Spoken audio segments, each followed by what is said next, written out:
Isn't that what Bruce does? He does both. Oh, We're just Oh. because we've had so many issues, he wants to hear what you're hearing. okay. Okay? So, like I said, I have a quorum. I just want to formally recognize our newest member, Chris DeRose, who's here for the first time this evening, and that's great. And we have on the agenda, we have a couple, one reserve fund transfer, correct? Yes. All right. The line item budget, which is all done, but I just left it on there in case someone wanted to reconsider something. Several of the annual town meeting warrant articles. Special town meeting, we do have a new article there. I said review and reconsiderations, but Article 60 is brand new, so we'll deal with that. Then Barbara's also here for the update on the sale of bonds for the senior center project and an update on the town's credit rating. We'll start to discuss the initial workout of the developing the report of the Finance Committee for fiscal year '25, new business, old business, public access, and adjournment. So with that, we'll go into topic number one, which is the reserve fund transfer for a fleet vehicle, which everyone should have gotten a PDF copy of. Right, that came this morning? No. I didn't, I sent it. Yeah, but that was the one I think we had the PDF problem with, right? Oh, yes, you're right. Yeah. I don't know what happened. Yeah, neither do I. That's Oh, it. Thank you. So it's $37,500 for the replacement of a Ford Escape fleet vehicle. So, I mean, So, So just to start with our balance, I see is 103,301 coming into this. I can look. I have it That's too. what- That's what you calculated too? Free cash. Oops, that's the actual email. Sorry, it's Barbara's certification. This one.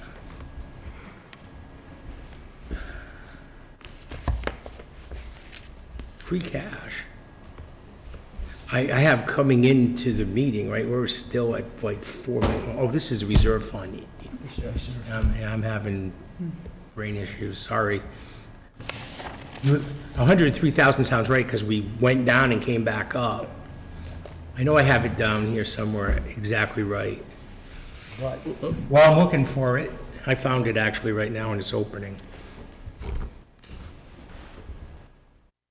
Go forward. Go ahead, Barbara, explain Okay. it to us, why Yep. you think it's how it's not opening. so what happened is there was the ABS, the brake light came on in the vehicle. And when it was sent to DPW, when the mechanic got it on the lift, he discovered all types of issues. So basically, the underside of the vehicle was corroded. It was severely rotted. There was issues with the brake lines, the subframe, axles, exhaust sensors, everything pretty much had an issue. It had passed inspection in September, so it deteriorated quite a lot between September and now. Obviously, the vehicle was unsafe to drive, and the repairs that would have been necessary wouldn't warrant actually fixing the vehicle. So the vehicle is 12 years old. It did have low mileage. I did not get the mileage number, but I know that, you know, given the age, it was still low mileage for what we drive. But at this point in time, they're recommending a Ford Maverick as opposed to a Ford Escape, which would give some flexibility with moving things, facilities, and then conservation when they're out in the field. So right now, if there's things to move that are compromised by either weather or smell or whatever, they're being put directly into the Escape, which causes issues in that regard. So this vehicle is less expensive than the Ford Escape would be, and is a recommendation from Robin to move forward with a Ford Escape. I'm not sure where she is. She does intend to be on the meeting tonight, but, I'm here. oh, she is here. Okay. Oh, there you go. Yeah, no, go ahead. Just a question, I know it comes as a gasoline, and it also comes as a hybrid, and it also comes in four-wheel drive, so I was just curious what we were getting in terms of, That's a good question. I do not, And I actually was in traffic behind one yesterday, and it's a very nice-looking vehicle, so. I probably can find it in my Believe it was phone. four-wheel drive, let me just, we have the specs. Let me see if I can get the specs on my phone.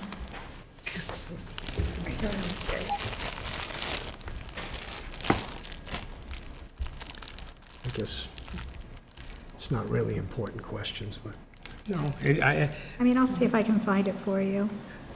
I'm curious here too about, you know, how did this vehicle fit into the capital replacement plan? When was it intended to be replaced? Well, that's the whole reason we need to put in a vehicle replacement policy, because there really hadn't been one on these vehicles. We just got vehicle 3, and what was that? Just when I came on board, I think, and that had been ordered. So this goes back to the situation we've been talking about, that there has not been a vehicle replacement plan, and there needs to be one. How many So- fleet vehicles are there? Yeah. I'm sorry. There's, a good question. there's 2 Escapes, and then there's a pickup truck that the building inspector uses. Actually, wait a minute, is there 3? Yeah. No, this was There's 3. yeah, it So was 3. There would have been And 3 an Escapes and then the inspections truck. building inspector's vehicle. And I will tell you, the departments that use it routinely, conservation, assessment, health, recreation, if she needs to move equipment sometimes, occasionally facilities, planning uses it if they have to go off-site somewhere, the clerk uses them. So we did look to see if we can go with 2 and an inspections vehicle, but it just doesn't work with scheduling. We really do need the 3rd one. I kind of tried to hold off and see how it worked with just 2 plus inspections, having the truck. Because sometimes inspections and assessors go out together, but those vehicles are used a lot. They're out a lot. And just one thing for everyone's general awareness, and either one of you can confirm it.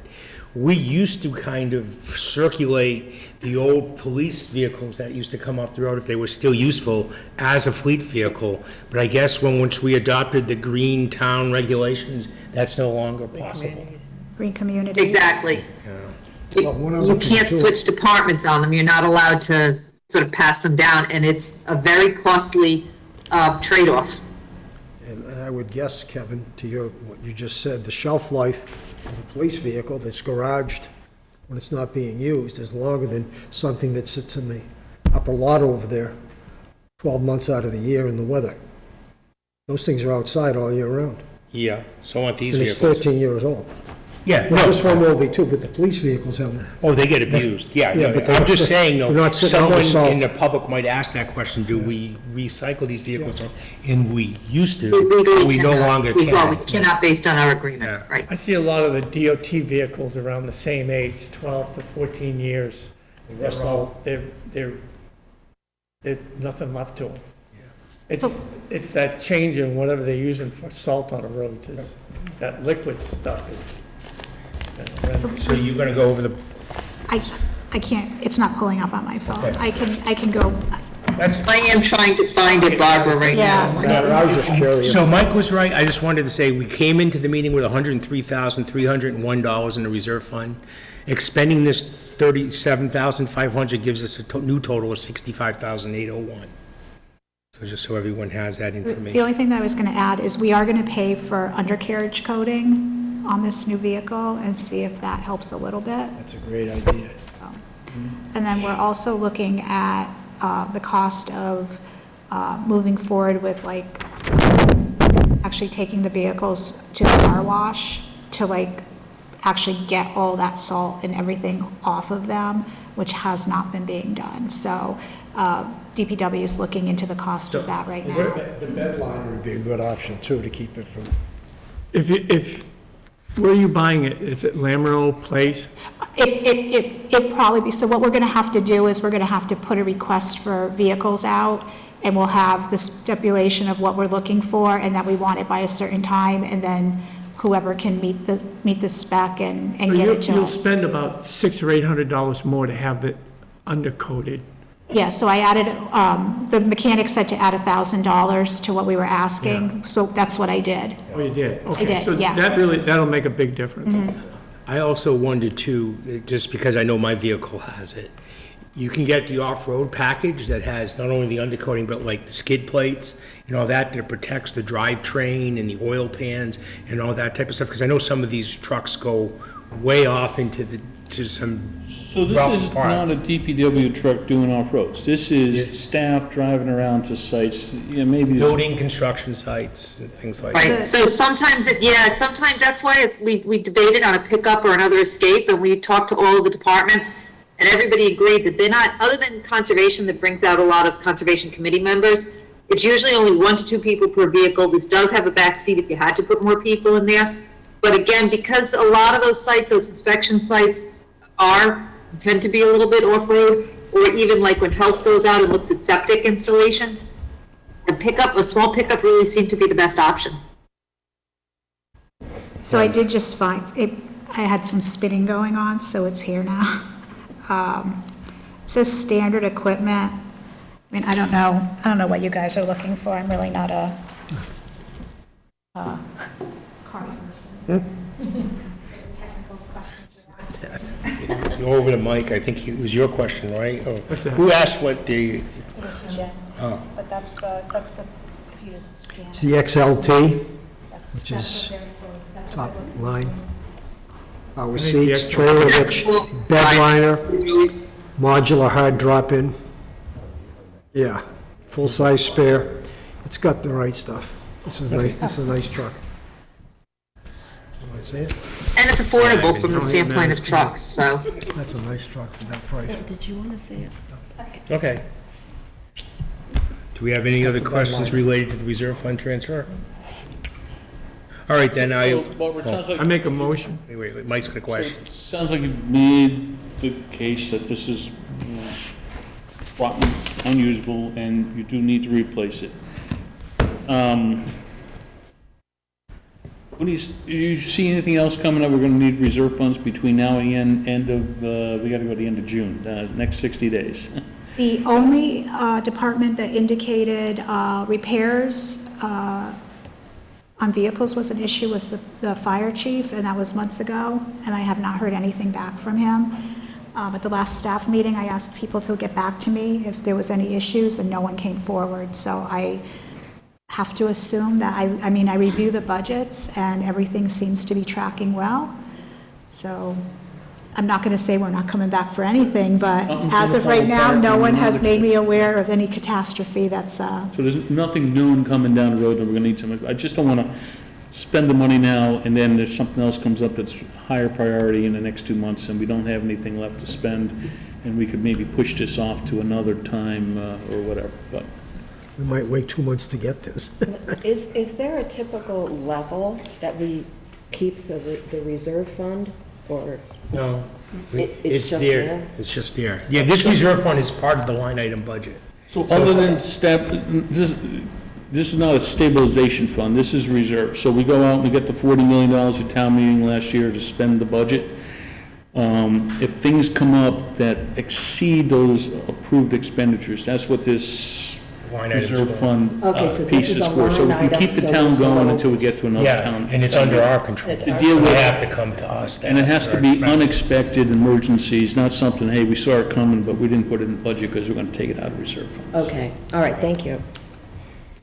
That language, unexpected Okay, things. so then I will entertain a motion to transfer $37,500 from the reserve fund to the capital project fund 19303 for the purpose of buying a Ford Maverick. For the, I make a motion. you said, okay, so Larry seconds. All right.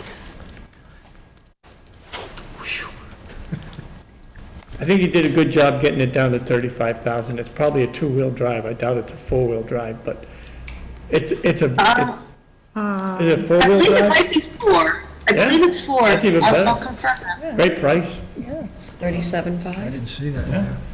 great price. All right, then. I have a first and a second. Any other questions or comments? All those in favor? No, that's 8-0. Okay. it was the DPW. So here's your paperwork, just in DPW case you that want got it. the quote. I don't see that where it says on here. Next time I get up, I'll give you my phone to look at, and maybe you can find it quicker than me. Okay. So, I guess while you're still here, the update for the sale of bonds in the town's credit rating, and I know you sent us some information I sent out late this afternoon. Yeah, I apologize for the lateness, but there's been a lot of moving parts since yesterday on this sale. So, we issued $11,450,000 in bonds. The sale was yesterday. We received 12 bids.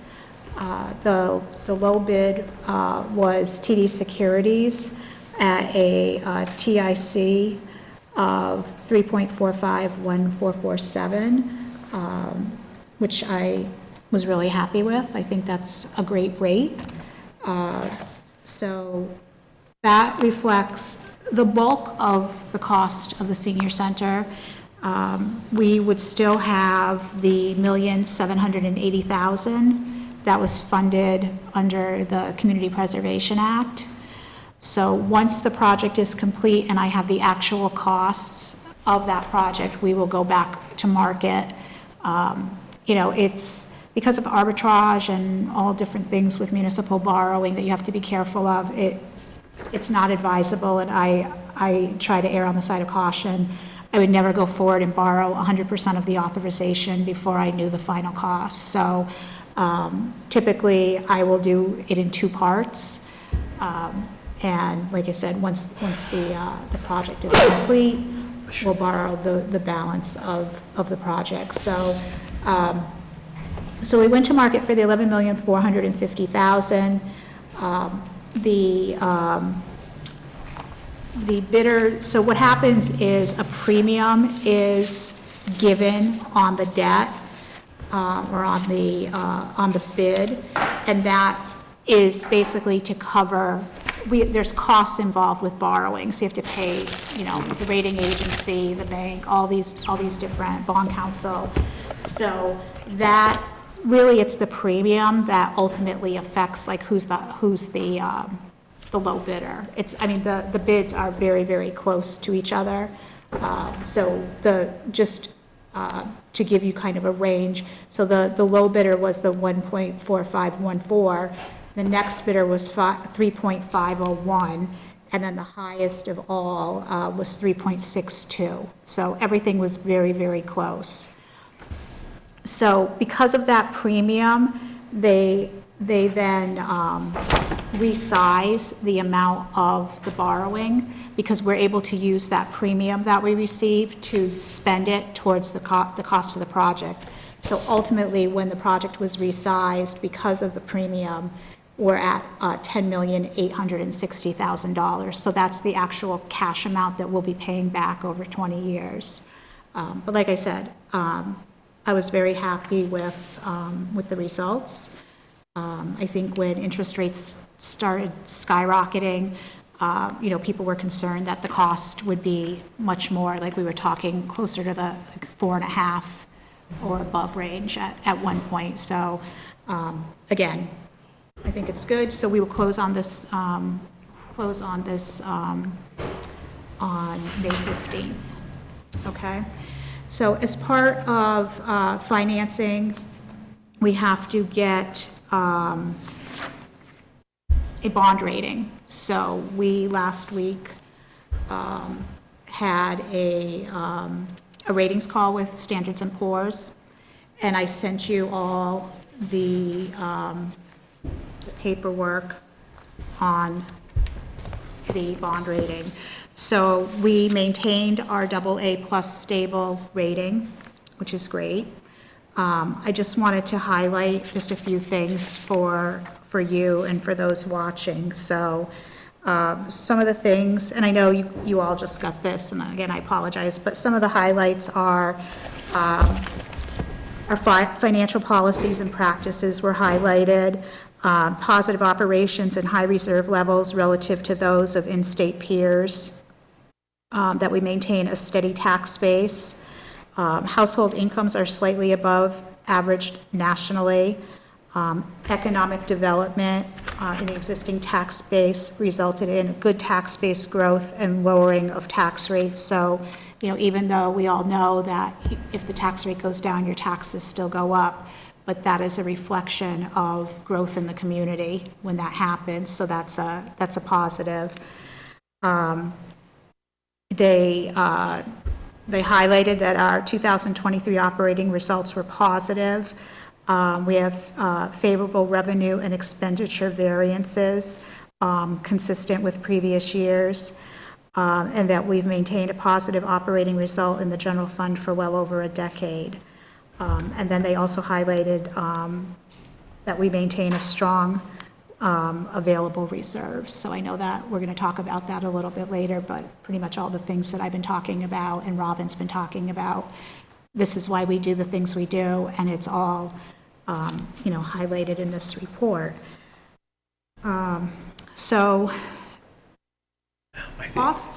I just remember, one thing I thought was interesting that they pointed out, which is unlike a lot of our peers too, is that 80% of our budgeting comes from the taxes raised locally rather than having to rely on state aid. Right. Where a lot of towns and communities have a high percentage of their budgeting coming from state aid. So we're at 14%. Yeah. Yeah, that's a very- so, yeah.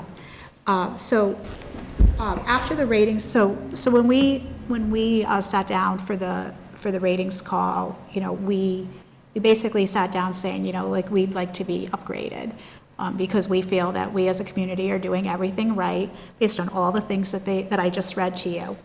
And the reality is, and this was so 2019 was the last time I went to market, we refunded bonds right before COVID. At that point in time, was brought to my attention by our financial advisor that if you basically plug everything into their calculations, we come out as AAA. We're a AAA community, but the reality is there's all the things that are not beyond our control, outside factors that hold us back from being a AAA community. And so after the call, our financial advisor spoke to S&P, and when we were on the call with them, they kept reiterating the point that we are a very strong AA+, and are the area of Massachusetts that we're in. The AAAs, for the most part, are in the eastern part of the state. One of the things that is a holdback for us is Worcester Regional Retirement. That's actually highlighted also in this report. It will not be fully funded until 2033. Again, that is not anything, we pay what we're supposed to pay, but again, in comparison to other retirement systems, I think it was 40-something% that they highlighted in here. So their funded ratio is at 48%, which they consider to be low. Again, nothing we can do about that. So the off the record conversation kind of went something to the certain parts of Sturbridge fall into the AAA category. And the specific examples were finances and management, but there are other areas that hold the community back. One example was household income for a community of 10,000. One stressor they look at is how would the community withstand pressures if GDP fell, then the Worcester Regional Retirement that I just talked about. So again, disappointing, but it's one thing when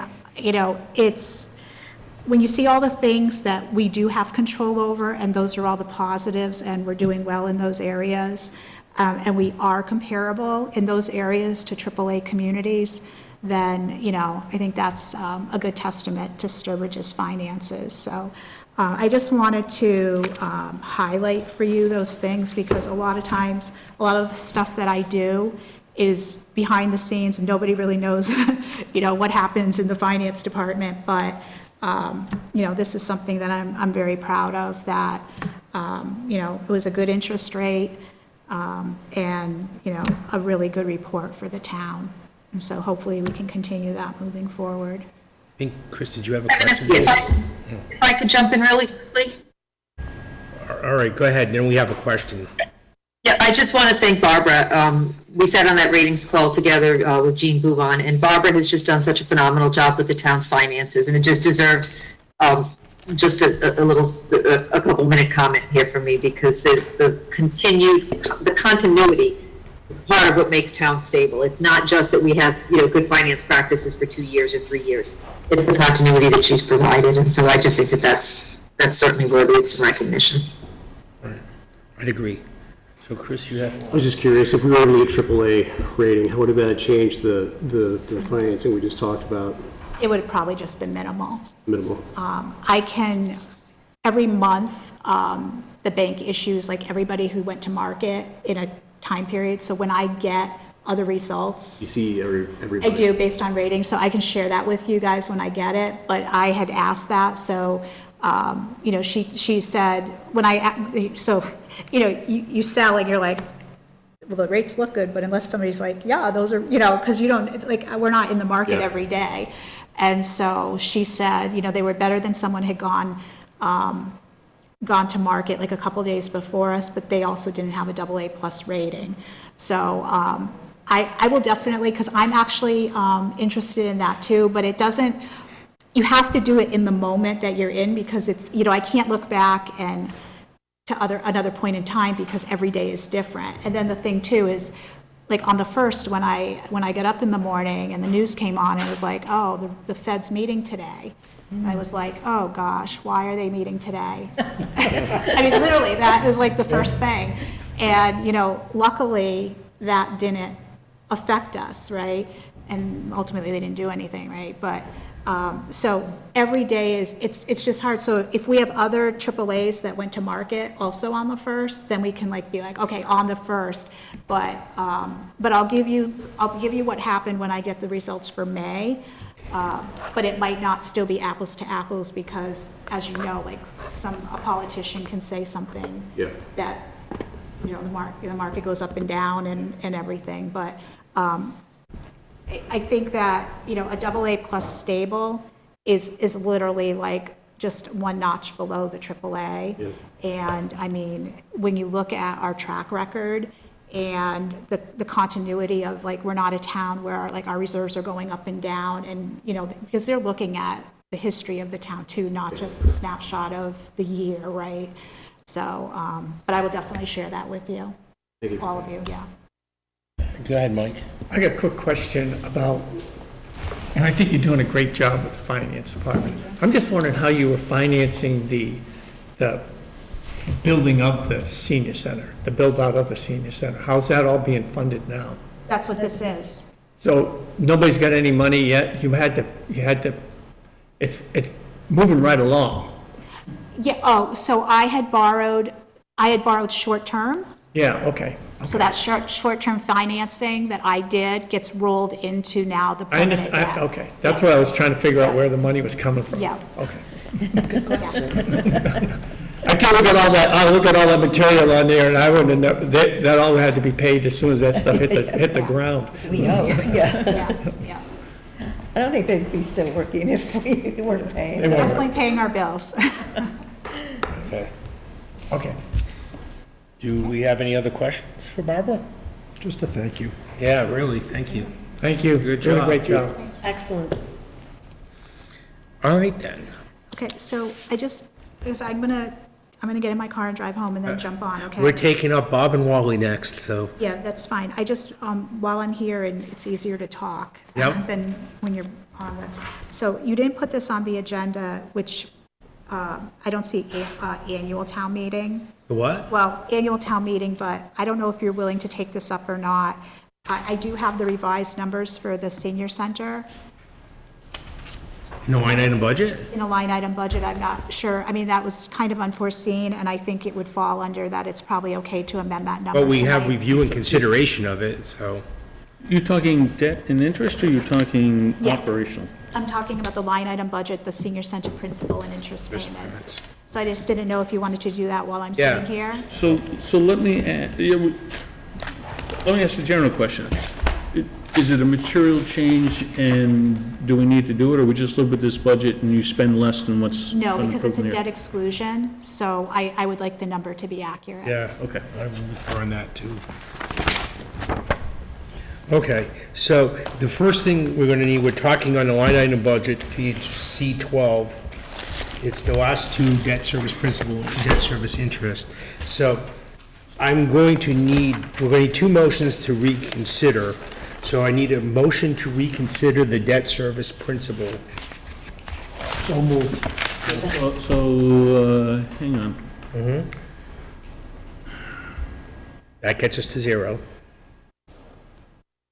Don't you need a motion to reconsider the article for the entire budget, and then you want to drill down to those two line items?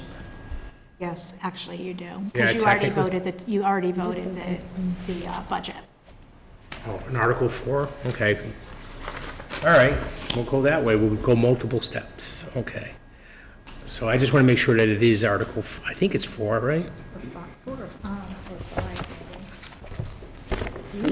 No, it's later than that. It's after the CPC. 14, it's 14. Oh, yeah, that's right, because we have all those. If you see articles, it's later than that, yeah. All right, so then I will take a motion to reconsider Article 14, which is the town budget, which is our formal adoption of the line item budget. So moved. I'll So, make a second. okay, so Jim is the first, and Mike McGlone is the second. So this is Article 14, town budget. Hang on. Okay. Let me just write this right. JWMMC. All right, any other questions or comments? All those in favor? Eight to nothing. Hang on. He was. Yeah, you can, yeah, but it's a reconsideration. Okay. It's not like, No, it's not like he voted in the negative, yeah. so he can. Okay, that's Okay. fine. I'm pretty Yep. sure. So now we've erased that vote, so that's Article 4. So now we want to move to the actual page C12 and reconsider our motion for the debt service principal department, for the lack of a better term. So I don't think you actually took a motion for all the budgets, so you really just need to amend those numbers and then revote them. Yeah, the total. Yeah, Yeah, we voted the total. That's what, that's why I'm taking it as like the department. yeah. So So the that- good news is it went down, so that's good. Yeah. So the principal was No, well, actually, overall, we voted 165. so for the senior center, it was 575, what we had before. Yeah, so the principal was 575, it's now going to be 545. All right, so 545. Just paid for the Maverick. There you go. So that'll make this 162, but I still need a motion to reconsider. So on both of moved. them. So I got Jim. No, you actually, you voted to reconsider the article. And so now. So that opened everything up, is what Yeah, you're saying? so All now right, we're in then the we don't need article. that. All right, so then I will take the motion to approve the debt service principal at $1,620,000. So moved. Do I have a second?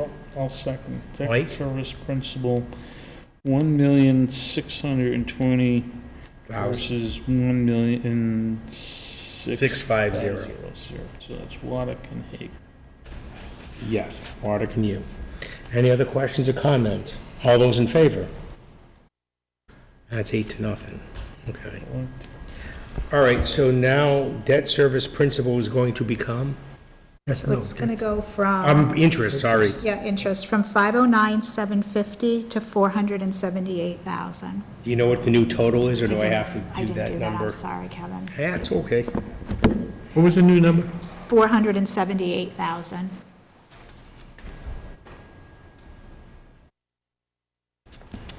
Okay.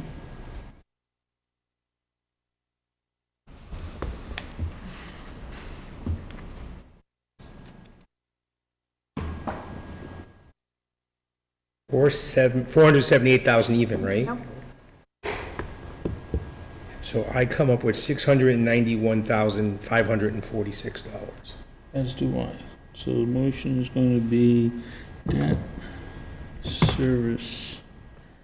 You got 691, 46. 546. 723, 296. So who's making the motion? Jim? Second? I'll make it. Yeah, I saw your hand go up. All right, and Mike, are you seconding that one too? Okay. It's a reflex. All right, so the new total, 691,546. I have a first and a second. So all those in favor? And that's unanimous, 8-0. All right, so now back to Article 14. So, I'm going to get the percentage, I'm sorry? the percentage. Oh, the percentage will recalculate when I plug it in the formula. I don't know the percentage right now. Okay. But I have the Excel spreadsheet, so once I plug in the new numbers, everything will adjust. Okay. It'll also change the overall, Line budget. number down here, the general government, total government will change. So that'll go down $50,000 or whatever it So we've is. taken that motion, it's been to, as written, and then it's really whatever the numbers are in the book versus a Yes. specific dollar amount. Right, well, if you remember, when we actually go through in the town meeting, we did sort of like we did here. We go through the departments and vote these numbers independently. And then, Yeah, and I'm withhold just, them. You didn't though this year.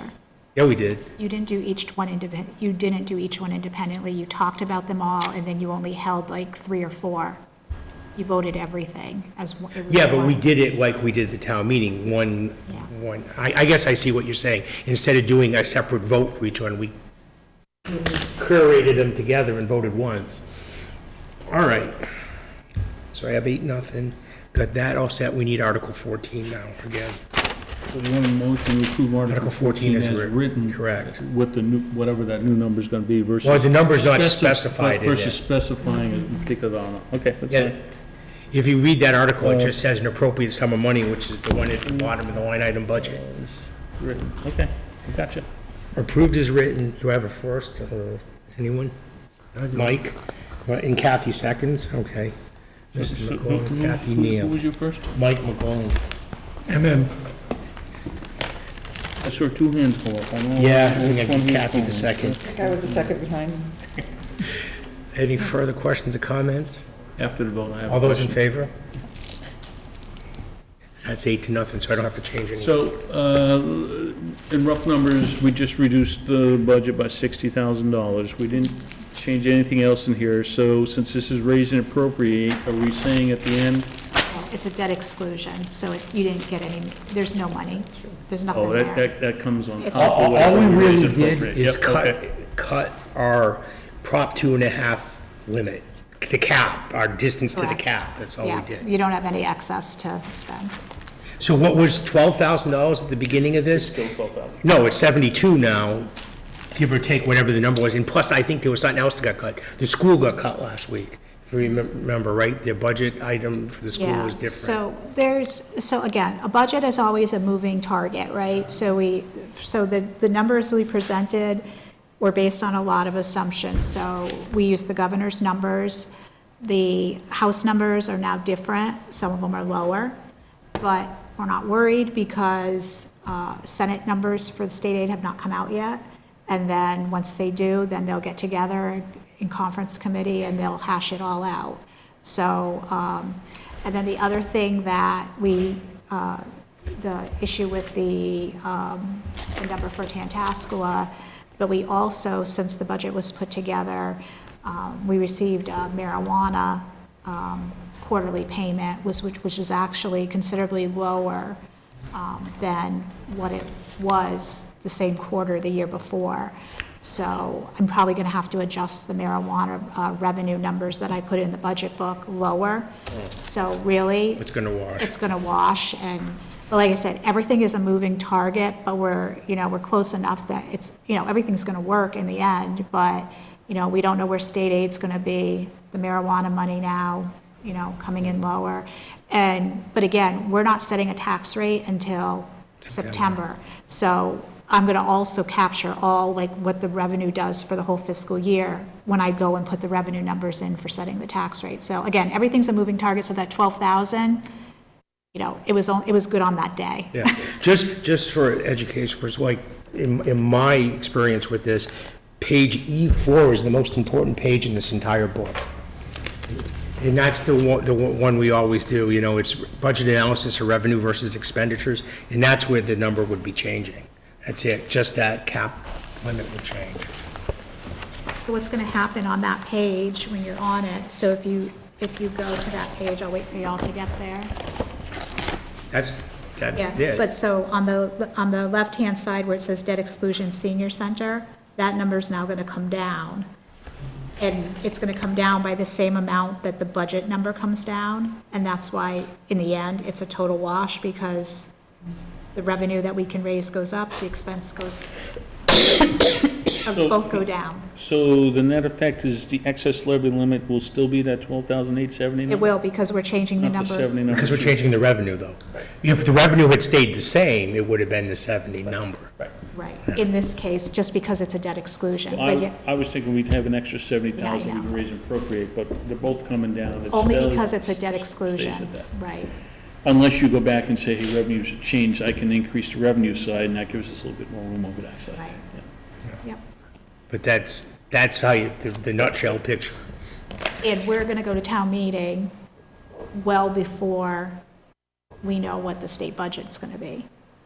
And next year, when we move We're gonna town move- meeting up by 4 to 6 weeks, we're gonna have Even more uncertainty as what the state revenue numbers are. Correct. And then there's probably some impacts to the school. They're trying to figure out what their budgets are because they don't know where it is. So that acceleration creates a little bit of risk and uncertainty into the budget numbers we're able to bring forward. Right, so, you know, the nice thing about the way it is now is, as we're building the budget, we see what the governor's numbers are, and obviously the governor, whoever he or she may be, has all the inside information on where the state budget, you know, what the state revenues are, and so that budget is being built with all these, you know, people helping her build the budget, in this case.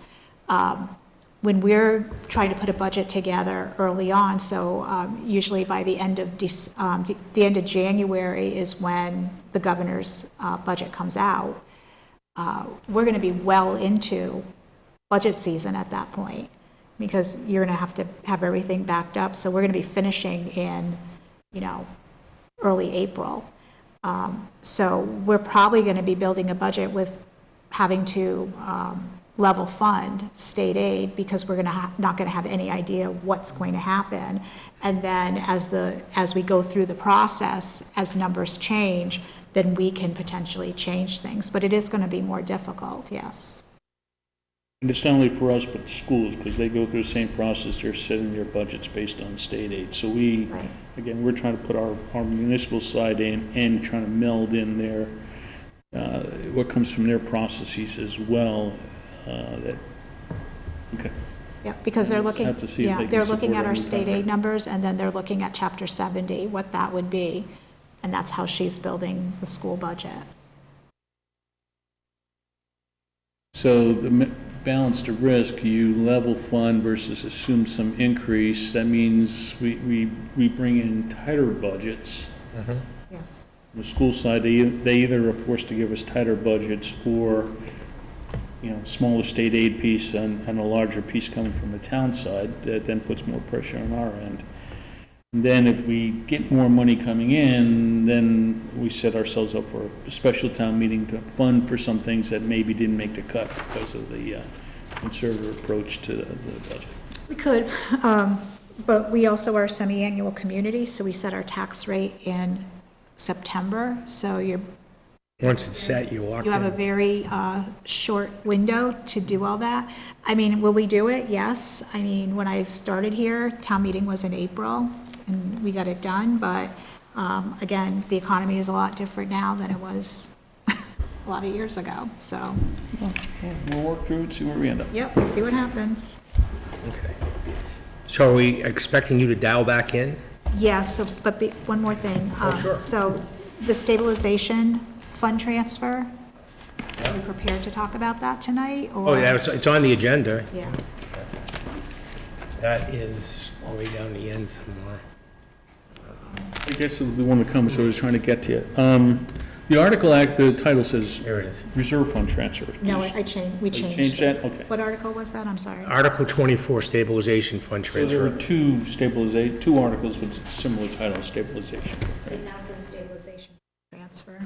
Yeah. Okay, It's to see if the town will vote to transfer from free cash the sum of $1,200,000. I gotta fix that spelling.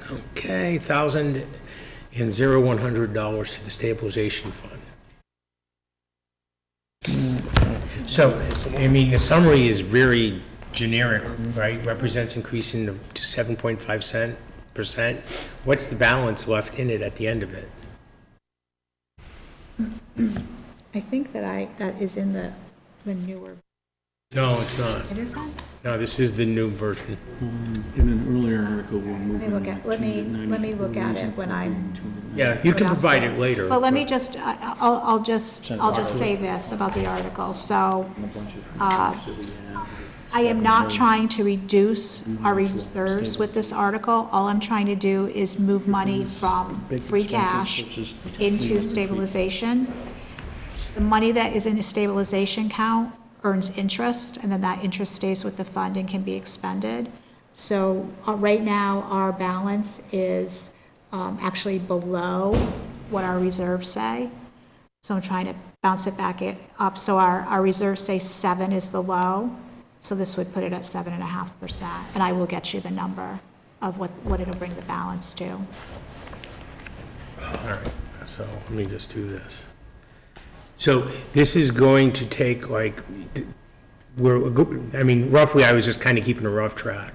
So after, from what we were certified, after the STM, after the capital improvement budget, and I know there's some other oddball ones that I haven't counted for Yeah. yet, but between capital improvements and this, that's $4.3 million. We're gonna go from 7.74 to 3.42. Of free cash. Of free cash, But yeah. again, you shouldn't look at it as Yeah, being an we're just expense that it's transferring it. We're going not away. spending the money, we're You're just not. It's just transferring in a it. different, it's Yeah. just in a different area, still a reserve. Well, but the nice part, like you said, that has interest rates that stay with it. Interest is Yeah. with it, right? Yeah. Yep. So we've got two buckets, free cash, stabilization, multiple stabilization Yep. funds out there. We have more than 2 buckets. So the stabilization funds for the ambulance, for the fire vehicle, for the whatever, I assume that those funds can only be taken out and used towards those particular budget. This is a general stabilization fund. So we can take that out and use it for any purpose, just like taking it out of the free cash piece? Yes. Yep. But it would take a town meeting vote. Both do. As with free Yeah. cash. Well, it's not like our reserve fund, which is just us. Okay, so, hearing the explanation, do I have a motion to approve? I lost my warrant article, there it is, Article 24 is written, which is stabilization fund transfer. So moved. Jen, do I have a sec? Kathy seconds. Any further questions? Jim? Any further questions or comments? All those in favor? It's 8-0. Okay, All right. I appreciate you guys taking me out of order, and I'll see you in about a half an hour. This is the warrant, so that's Thank the you. budget. Yeah. This is the warrant for what we do at town meeting. Yeah. This is a special town meeting warrant, so those are separate, that get updated and sent out as we do the warrant. So I think, you have it. I got a lot of emails. you want him to send you this copy of the financial. Oh, What is it voted on, hasn't been voted on yet. yeah. So, actually, it's a good point for the record, just so you know, we're using the file 2024 ATM warrant, version 2, 2024-0418, which is the most recent version we have. This kid, 2024, space ATM, space warrant, space VER, space 02, space 20240418. And it was during the pandemic, and we weren't meeting in person. Did you, I did not, he does not have it. I'm done. He's right now in the dark. You know, I realize that. I realize it a little too late. and the financial plan, all right, so you're He gonna send has that the information book, out he to has the budget book, but he doesn't have any of the warrants yet. Okay. But if you write down your email address and give it to me, I'll forward this to you. No, right now. well, I can, oh, you can do it now? I got it right here. It's Cedar Rose 3. Wait 1 second. Come on. How do I get Okay. Wi-Fi here? There's some, I know it's open to the public here. Oh, okay. There should be a public C. domain. DeRose, 3, the number 3, yeah, CDEROS, ROSE, 3, Number three, yeah. at gmail.com. Gmail? Yes. Thank you. Okay. Sorry about that. So it's like town disturbance. There it goes. Yeah. Subject line, I don't care. I All have right. my hotspot going here so I can So that takes care of this, another check mark. go through. Yeah, because you probably wanted for all these discussions. Yeah. All right, so now we'll move on to our other two guests. Sorry, and thank you for your patience as we got through all that other stuff. So I guess the first thing we'll take up is, I think it was Article 7. No, Article 5. You didn't take the paper. I can put it in a mailbox. Okay. Article 5, gravestone preservation. So do you want to come up, the both of you might as well just sit and be ready for all of the ones we're going to take up. No, I think they need to hear you at home. I've been at home trying to listen from people talking back there, and you just don't pick up anything. Gravestone preservation, conservation. Getting to the point in my life, it's getting closer and closer. I want it to really look nice in the cemetery. I may bring it down a peg or two. I've been a resident of Sturbridge for 87 years. I've seen a lot. I've seen a lot of changes come to Sturbridge. I've seen good things go, and I've seen bad things come.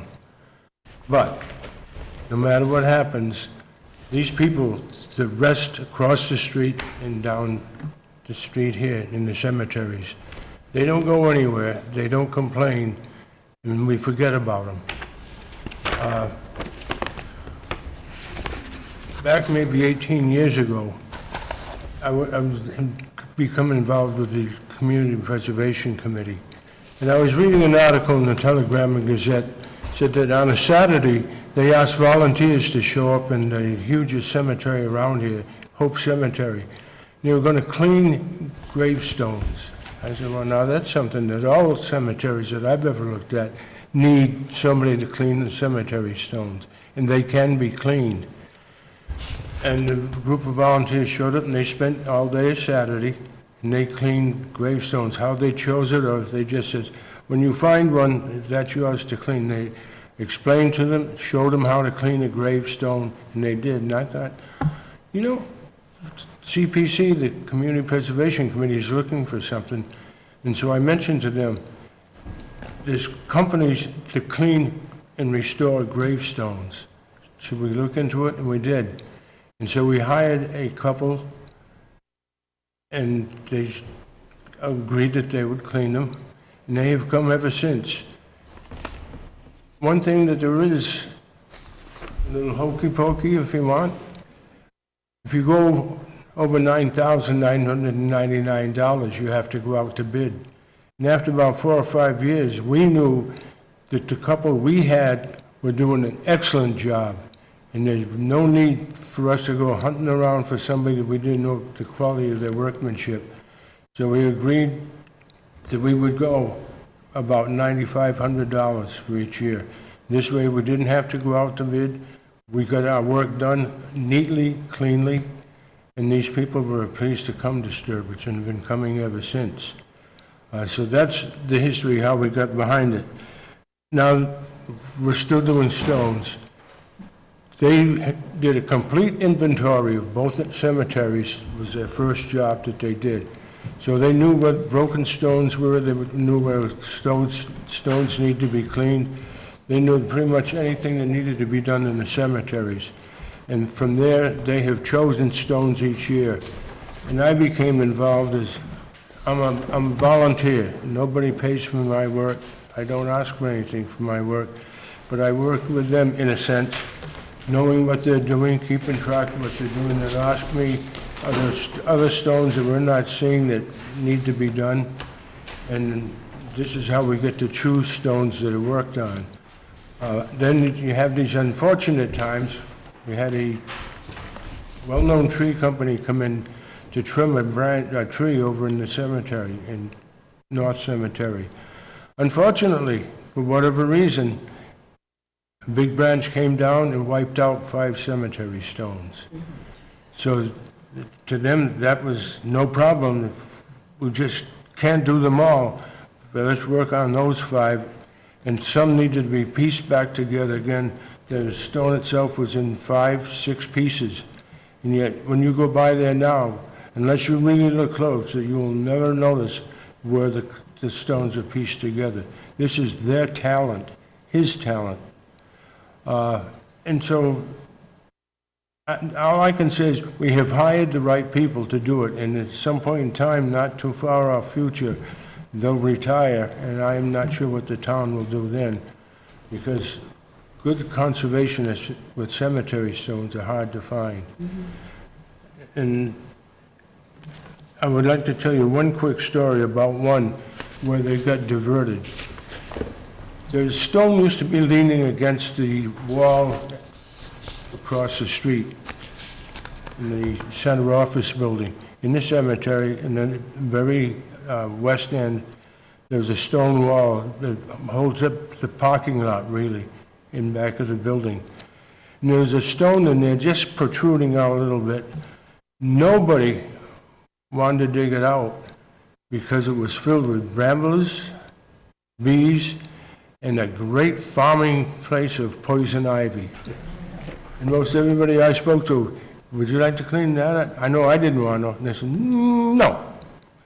I will give Heather Blakely credit.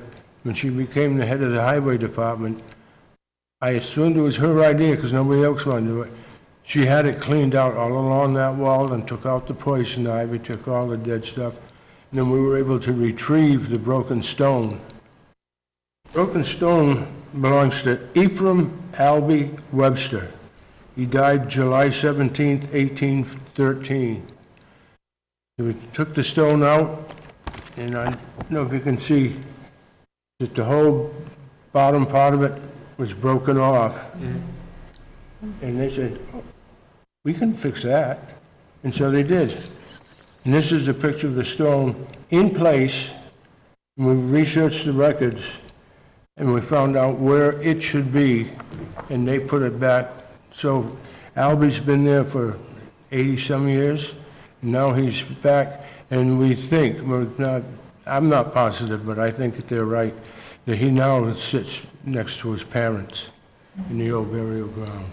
So that's what can be done with CPC funds. It's a nice story, and makes the gravestone conservation important to any community.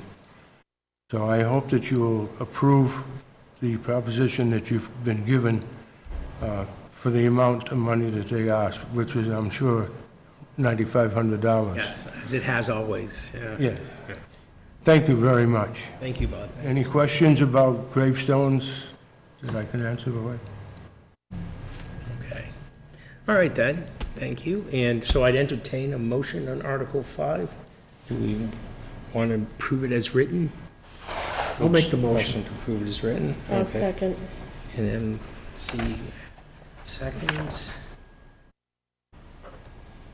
So Bob, I'll do it in person here, as I do every year. Great project.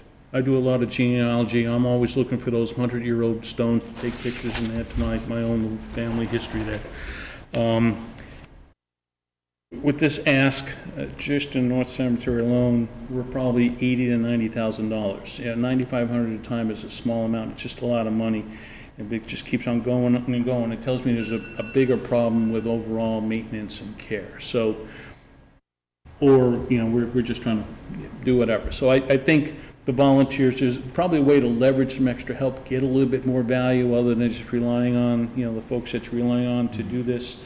It's a little late for charter, but the next charter thing, maybe, as I look around at some other cemeteries or whatever who have cemetery commissioners who are not members of the select board or whatever, who just focus on a cemetery, they tend to take a little bit more ownership in things there and find ways to clean it there. So I think there's maybe a broader issue of, maybe we had a cemetery commission versus whatever, and they had ownership of that. They could find ways to do a little bit more with a little less, or do a little bit more during the year, get to the point where we don't need this type of funding. So great project. I just think we're spending an appropriate use of CPC funds. I just think it's a never-ending issue, and there's probably a better way to get a little bit more and keep doing with the project that you're doing here. Thank you very much. As far as getting people to come in, volunteers, when a stone is finished being repaired, put back in place, Mrs. Fannin follows up with a toothbrush and cleans out every letter, every number that's on the stone that they finished, so that they're not like brand new, but boy, they sure look nice. Thank you. The 9,500, is this expected, beyond what you said about other ways, is this expected to be an annual thing? It has been. It has been, for okay. Many And years. I did write to Representative Smoller, and he's been trying to get that $10,000 amount raised to maybe $15,000 where you don't have to go out to bid. Okay. But we're comfortable with it, and they do the best they can. I noticed, part of my volunteering is go through the cemetery at least monthly and look for stones that are newly broken, mostly branches, tree branches, and once in a while, I don't think we have a vandal problem, but it's just time, and an errant mower may take a nick out of one. If you go back to prior warrants, I got my notes somewhere, I did it. Yeah, this has been like year 8, year 9, just for that cemetery. There were other restoration projects across the street as well. Okay. So that's where I get to that. We're probably $80,000 or $90,000 in. Okay. And it's an annual ask because they can only spend that amount of money to stay underneath the procurement issue here. Seems a little. They'll focus on North Cemetery this year, but they always leave time for what happens in that year's time, or the year previous, in the old burial ground. So they'll take care of those stones and bring them back up. And then the following year, they'll spend time over there and less time in North. But there's always work to be done. It's a worthy project. Yes. Definitely. Thank you. Any other questions? Okay, I have a first and a second, so then all those in favor? And opposed? And abstaining, so it's 7-1. Thank you.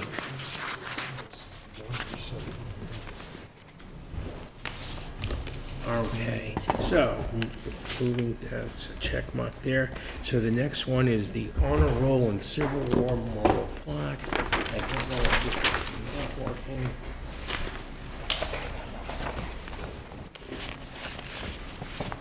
All right, where's that one? Historical. The Honor Roll and Civil, there it is, Article 11. Community Preservation Honor Roll and Civil War Memorial Plaque. And I think, Wally, you're here to speak for that one. Well, my name is Wally Hersey, if you don't already know me, and I'm here as a private resident, not as the Historic Commission, which I am a member of, or Historic Society, which I'm a member of, or the Planning Board, or any of those other things I ride the horse on, but this is as a private resident. We're talking about the Civil War monument. It's up beside the library. It was erected in 1871. 2002, Brian Burns, a well-known person here in town, a historian in town, discovered that one person was left off the monument. We were one of the first communities after the war to erect the monument in 1871. Most of them waited a little bit longer, and we were quick to the draw. We put it on there. But back in the day, even though they took great records in the Civil War, what they didn't do is that they didn't have all the facilities to put them all together and to clean them.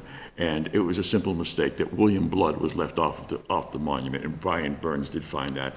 And he did have a name put on a small stone at the very base of it, and they had a rededication in 2002. where the senators came and the representatives came, and it was a great thing.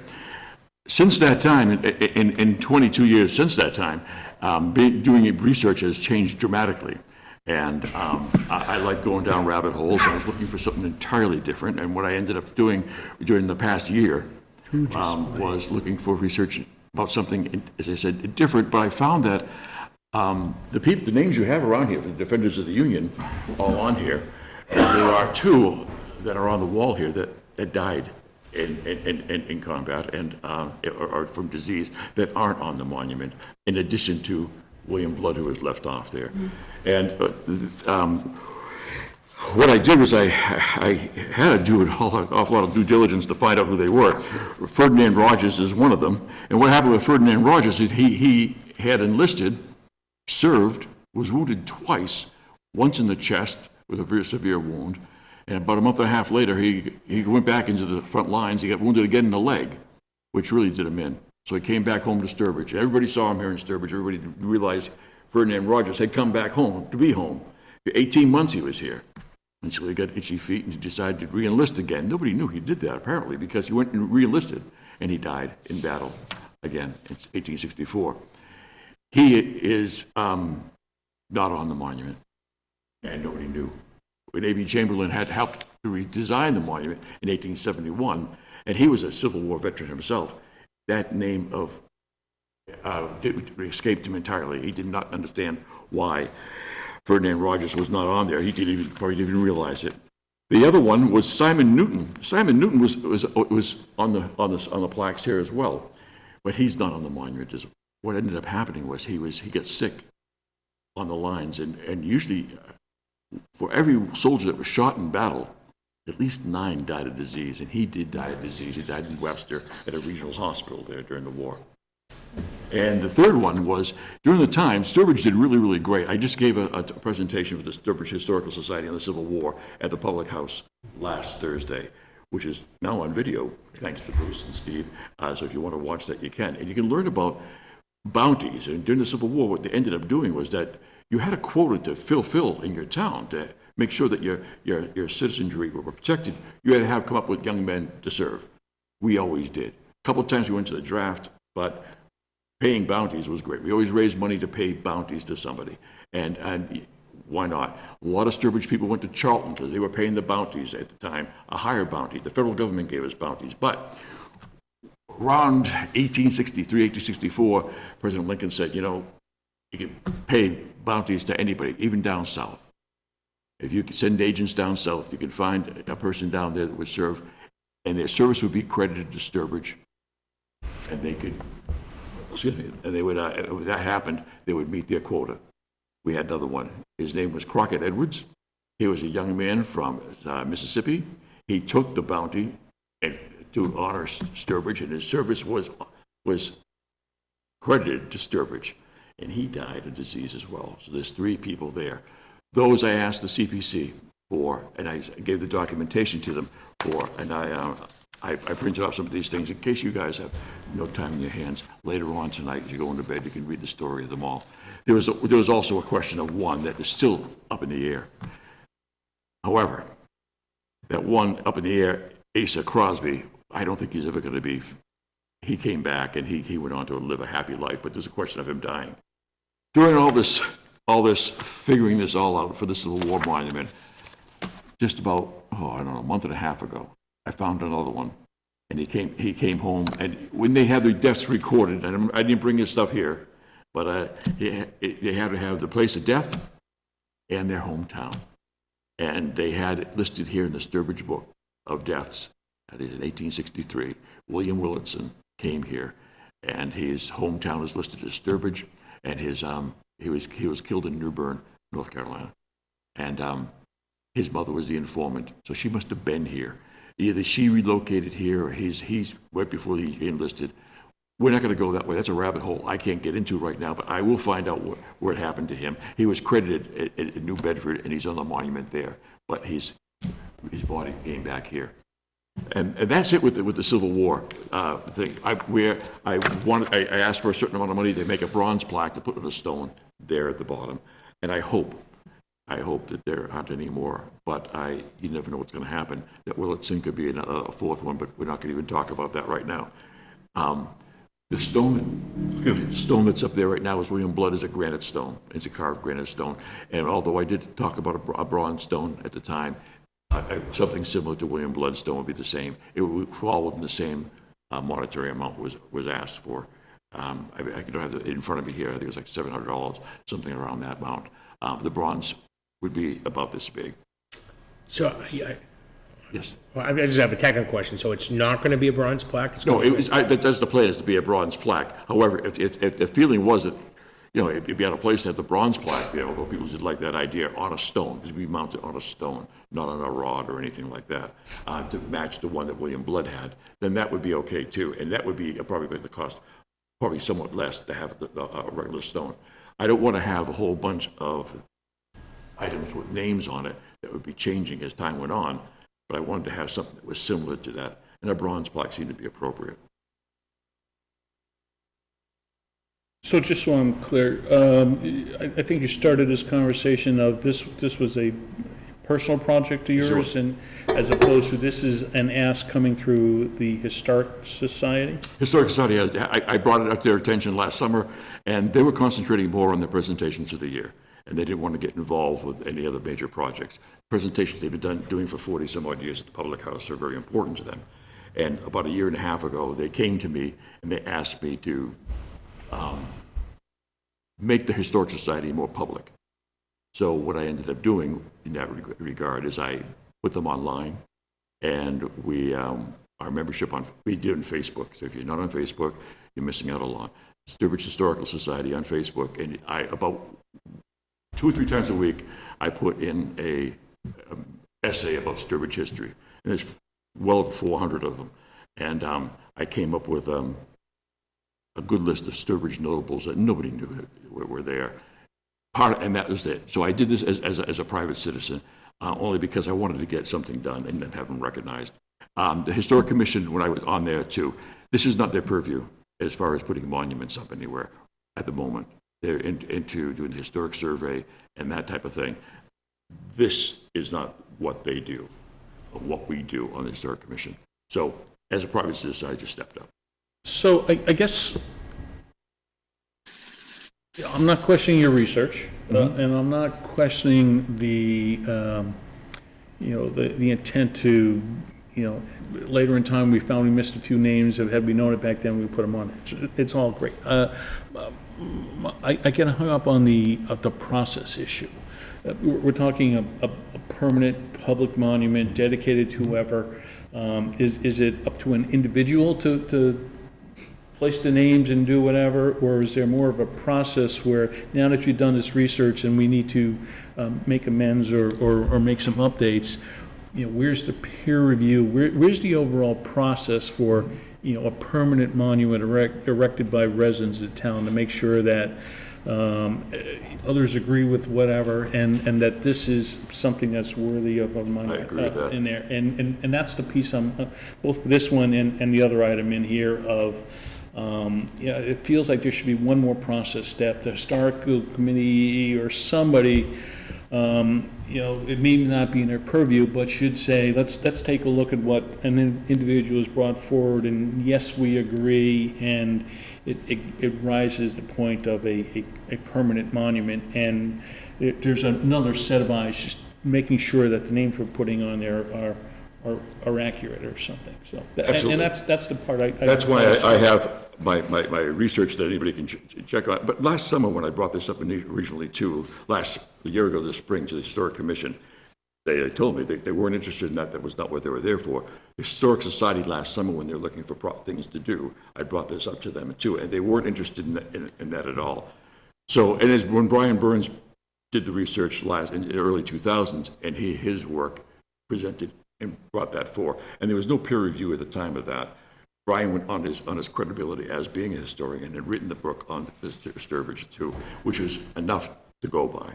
I stand by my research. I agree with what you're saying, and there should be something in place for something like this to happen. But since it wasn't last summer and there isn't right now, I would be more than happy to have some sort of something happen to have a a method in place to have peer review and whatever done, and to look at all the research for anything coming up.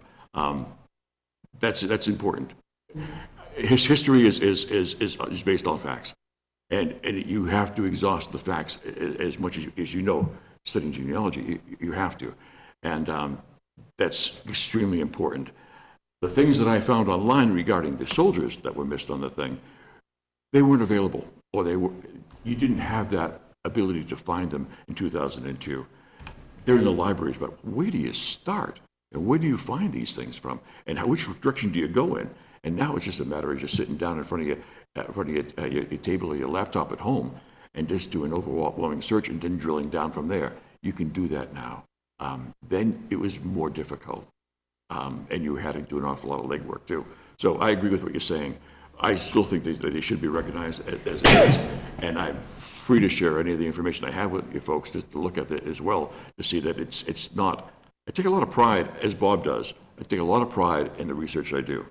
And it's something that keeps me up at night, and I back up with an awful lot of resources as well. Even when I'm just writing a short little 500-word or 700-word thing on Facebook about somebody that was instrumental in town, that helped do something dramatic, I want to have my resources there so you can back up everything I say. It's imperative that has to be done.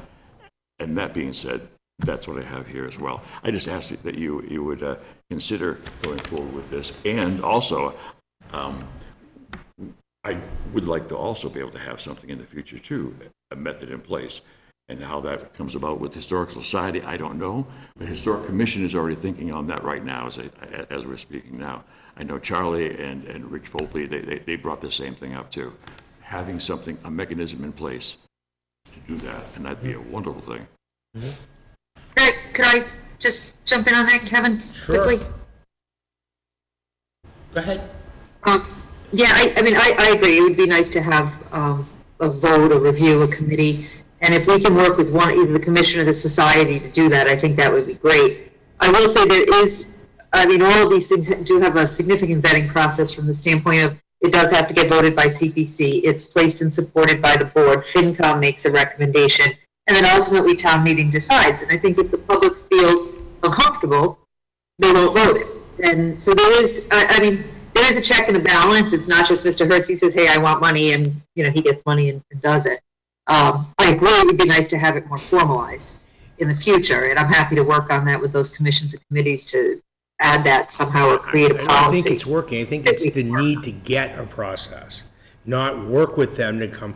It's to have a defined process about, to me, there's a difference between this particular article and the one that's coming up, in that this already has a predefined location that has been picked by the town, chosen by the town, and it's there.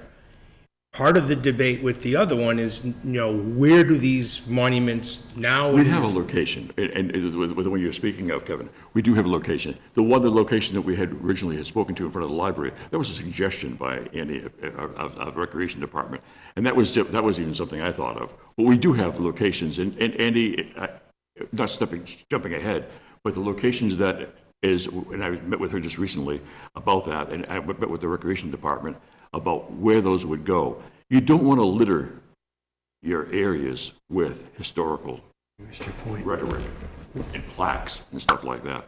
So there is a method to the madness.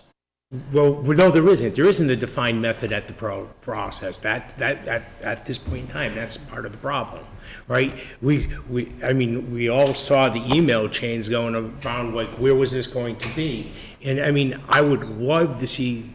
I disagree with Robin that this has been vetted properly at this point in time, because we tried to do the research to see what the CPC did, but their meetings aren't available and their meetings aren't recorded, so we can't find the discussion on the CPC related to this. The Board of Selectmen just voted to, go with it without any discussion, so they had no discussion on this article whatsoever. So I personally would like to see the process developed that says, all right, these processes have to, I didn't know there was a difference between the Historical Society and the Historical Commission, but okay. Starts with the Historical Commission, goes to the Board of Selectmen, goes to the funding source, and then, we have already that predefined location where these things are going to be that are appropriate for whoever's being honored. Because maybe not everyone goes to a wall of fame, let's call it that. Maybe someone has something very particular that was done at Turner's Field. I don't know, so that might be the perfect place for it, I don't know. Those are excellent ideas, and it wasn't as if this was a hidden type of agenda, it was always open in the open. Yeah. When I went first to CPC, I was very, very open with them, and I told them, I said, although I'm a member of the committee, I'm speaking here as Wally Hersey, as a private resident right now, as I am applying for this thing, and they understood that. And same with went in front of the selectmen. As far as location goes, where everything is, there's what. Well, I don't want to move on too fast here, but I just want to let you know, I would greatly appreciate the consideration to go forward with this, honoring the Civil War soldiers. I have I have all the documentation that they did die. They're not in the monument, and that's all you really need at this point for these three gentlemen to be honored in that way at the base of the monument, just as William Blood was in 2002. That should be done.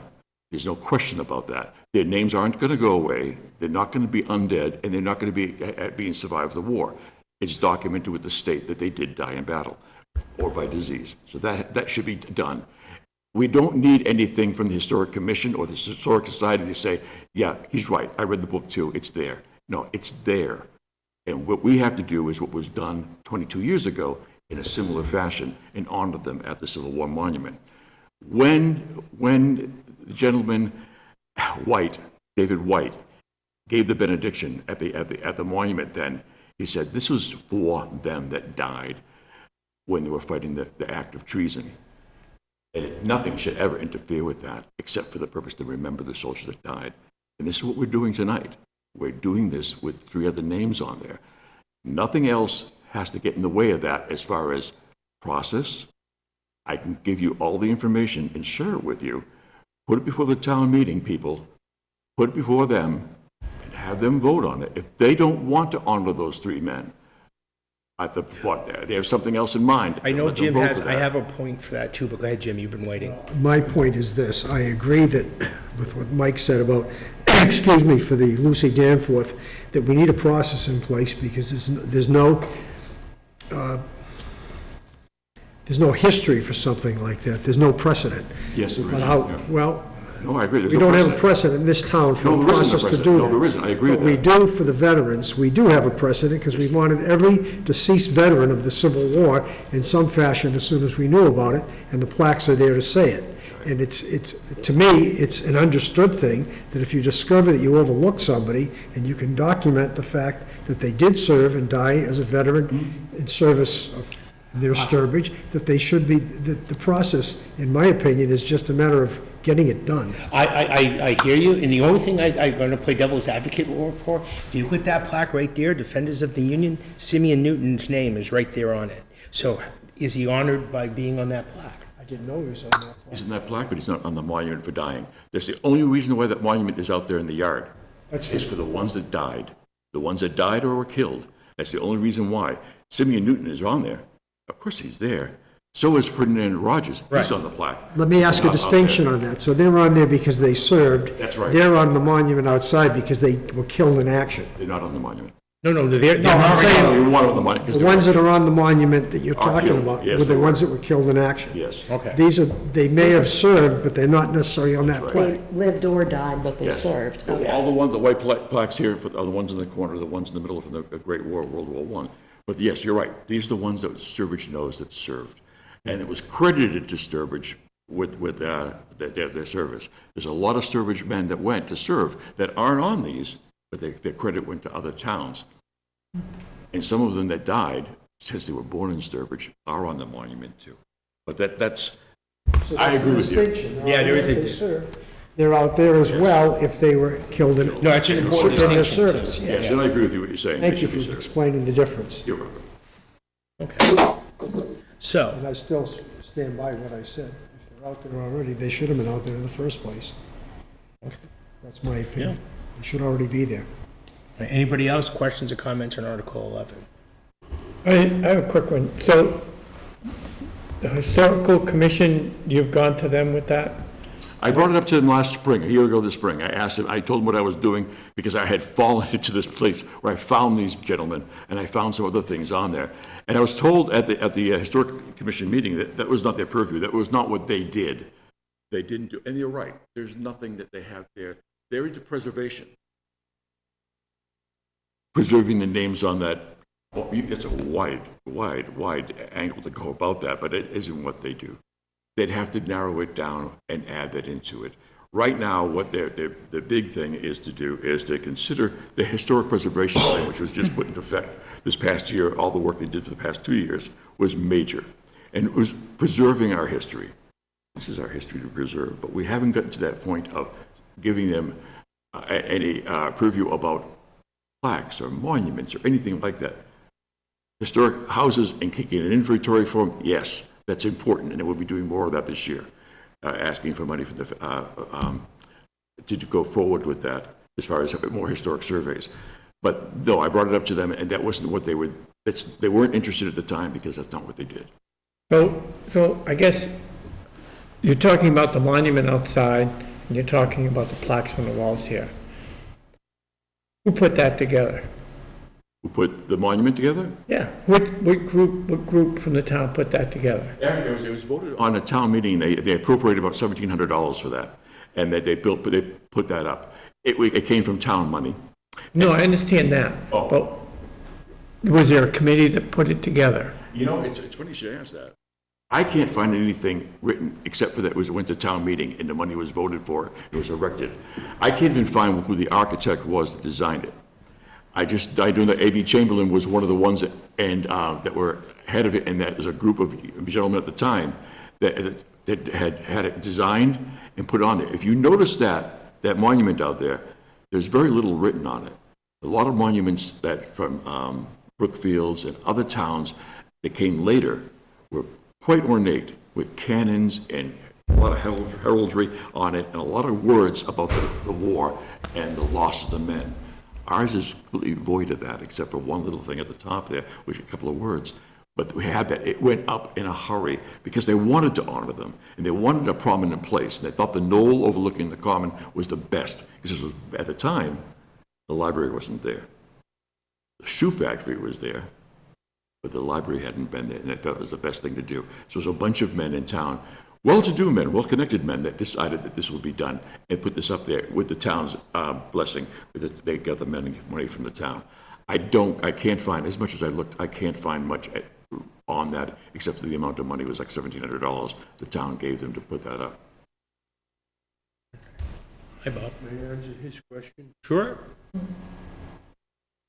The honor roll out front here, bandstand down on the, nothing came from the town.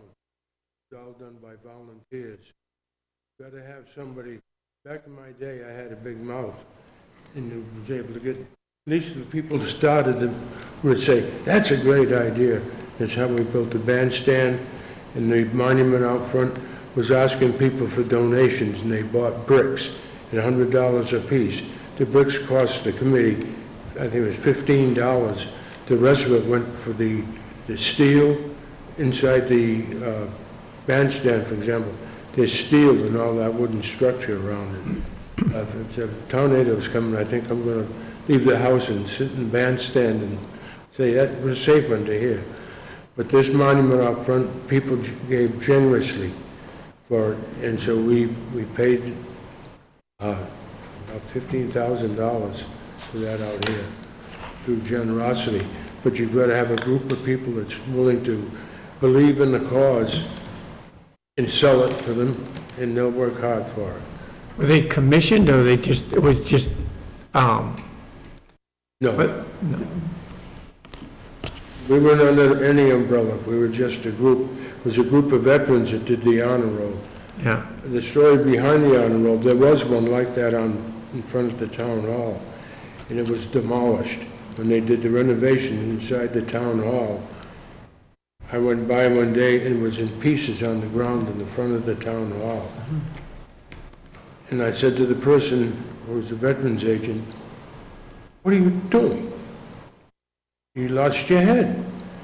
And I says, come Memorial Day, the veterans are gonna say, and they did. When are they bringing it back? They thought it had been moved. I said, didn't you see it on the front lawn in pieces? No. Well, that got a committee going very rapidly. Said, let's replace it. So this was all done by the selectmen or done by the local? It was a private, It was a private Private committee, I was on program. that committee yeah. with you back in, what, 2012-ish? Yeah, probably. But that was a group of people in town got Just- together and did the yes. research to make And sure they the did all right their names and fundraising. brought things. So we have Yeah, a not group of all. people here to make a presentation to do something, but it's adding it to a memorial that's already there. Yes. In this case, yes. And the only thing lacking on that memorial is these two names here and one other gentleman. 3 names. Yeah, 3 names. Two names here and inside here and that are on there. And that's, as I agree, that's something that should be taken care of because it is what it is. It's to honor those that had died. There shouldn't be any really question about doing that. And fully understanding, going on in the future, a process has to be in place. But as Bob just said here, a committee get together that were not under the watch of any particular committee or commission in the town and took care of the monuments outside the front door and did that and took care of the bandstand. And They essentially replaced what was taken away. yes, but it got done again. Old It was never going buildings to go were- back up. It was never going to go back up. No, it wasn't. It wasn't part of the plan. No, but it did go back up. But the The plan thing, was to move it at the end of the driveway, the one that was there. If you find the plans of the remodeling of the town hall, it was going to be moved from facing the road to being at the end of the driveway that used to come around in front. And that's what the plans called for. That's why I boggled my mind when I saw it laying in pieces on the lawn. so that's regards to the Yeah. first thing we have there. I just, I just wanted a clarification. So, for instance, if we lose, in recent years or going forward, we lose a veteran on duty, there's nothing in place to automatically do that. We'd have to go through the veterans agent and get private funding to add that individual's name to that monument? Or the veterans agent brings an article in some fashion. Right, but there's no there's no process. process, No, there's no process. which I think is a And things like this deficiency. It's a are deficiency. ideal to bring about a process. Yes, This yes, is the catalyst that you want to get going, a process. Now, we know we need a process for that as well as this. I haven't talked to Wally about this, but isn't this something that should come under the purview of the veterans agent? And when I say process or peer review, Star Commission comes to mind because we're talking history here, but it could be veterans agent, it could be, you know, I'd say go have the town clerk check the old records, but maybe your records aren't in. And I have town's been in vault. touch with the town There's got to clerk. be something in there. I've been in touch with the town clerk for the past year, quite a lot, and with the veterans agent as well, a great deal, not in the past 6 months or so, obviously, but I have been, in regards to each one of these, and he took that under his wing. But when you're doing this alone, and you're not really getting the support of the places that you want to get support from, because they've got other things on the agenda, or they really can't step out beyond that, then it's sort of like, this is what I've always done all my life. I just take the ball and run with it. And when you come up against the wall, then you try to talk yourself over the wall. I'm doing that tonight. You know, and I'll hopefully, you know, get somewhere. All right, so any further questions or comments related to just Article 11, which is the 3 names added to the War Memorial plaque? Well, we're going to create a new plaque that'll be added in this. Yes. Kevin, I was asked by someone to ask Wally to clarify specifically who the 2 men were. Were they both from Sturbridge? That's, I was just going to ask them that question. We have 3 men on there, Robin. We have Ferdinand Rogers and Simon Newton and Crockett Edwards. There's 3 men. Is it Simon or Simeon? It's written, it's Simon. Oh, okay. That looks like Simeon. And if they were Yeah, from, but the question that came to me is, were they from Sturbridge? It would be a 19th century way of saying Simon. You could say Simeon. Did that answer the question, Robin? You disappeared on us. I guess the question was, if the question that came to me was to ask if they're from Sturbridge. Yeah, the two gentlemen, Ferdinand Rogers and Simon Newton are. The other one is Crockett Edwards. He's not. He was, he enlisted, and his service was credited to Sturbridge to meet the quota, so he died in service to Sturbridge, and he received his bounty. And I have all that documentation for, as well. Okay. I was just asked this for that clarification on that. Thank you. No problem. Thank you. All right, so, Article 11. Do I have anyone interested in making a motion on Article 11? I'll move. To prove it as written, I assume? Yes. Okay. Kathy, do I have a second? I'll second it. Mr. Waddick. All right, any further questions or comments on Article 11? All those in favor?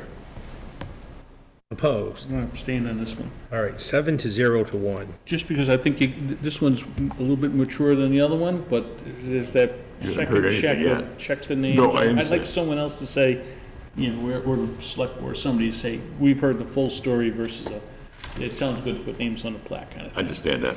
Totally understand that. If I could ask, I don't know what number you have coming up next. This is really quick here, the milestone one. I'd like to be able to. Well, the next one is the milestone one, Well, yes. let me- I'll go Gifford through this. Road milestone. This will take you through. The milestone in Sturbridge, many of you don't even know we even have a milestone in Sturbridge, but this is the Bible of milestones and guideposts in Massachusetts. And it was written by a husband and wife team, the Gagneys. And in this here is listed every milestone, like the Franklin milestones from Boston to wherever, the post roads, where he had his people go out there in a cart, and they would click off the miles to Boston. That's how you figured out your postage in 1767. The one here in Sturbridge is right here. And underneath it, it says it's missing. It ain't missing. I asked Bob about it, and Bob took me up to where it's been sitting forever. And it has always been there on Gifford Road, at the very end of Gifford Road, the easterly end of Gifford Road. However, it's in rough shape. It is just like one of the stones in the old burial ground, covered with moss and lichen, and just ignored. There's a gentleman, Andy, who lives in the house across the road from it on Gifford Road, and his family have been there since like 1910, and they have known that's there, and they have taken care. It's been under their watchful eye for almost over 100 years. He's quite, in fact, he even showed me a paper he had done on it. He works for the DPW now, where in about 4th, 5th grade, he wrote it on that stone. We had, I asked for money to clean the stone. And the same group of people who came out and do all the stonework out for the libraries, they came out and they gave a proposal. They came out and studied on a real cold February day. It was like 22 degrees out there. And they both went out there and they took pictures of it. You really can't see. I have copies of this if you want them to. But there's a color picture of the stone today. The inscription. And it's indecipherable. You can see some numbers. What is the inscription on the What does it reed? say? It says 67 miles to Boston, 1764. So this is something, the summary says circa 1964. It's really circa 1764. Yeah. Yes, 1964. No. I just got to give this to you anyways. If you just wouldn't mind having it. 64, yeah. Can you refresh our memories of where Gifford Road is? Gifford Road is, easiest way to think of where Gifford Road is if you Stop and Shop gas, Yep. Route 20.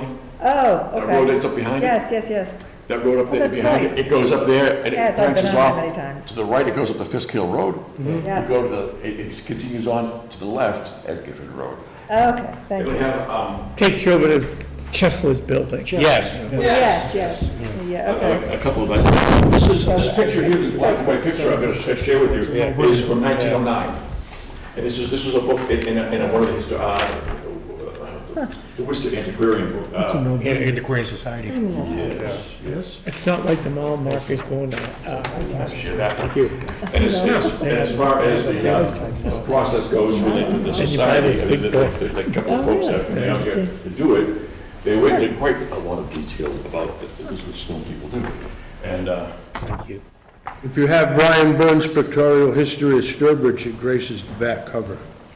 So, I realize Route 20 wasn't there in the past, so we go back, way back when I was a young kid, Bob, you'd come down Route 20 from the Fiskdale end, it would turn down 131, Hall Road, and you're saying it would connect into. Hall Road wasn't even there then until the 50s. So what ended up happening was that this, where that Stagecoach Road was, on Gifford Road, it went straight, if you're going down towards the Gifford Road is now, it went straight down and came out just probably beyond the Stop and Shop gas.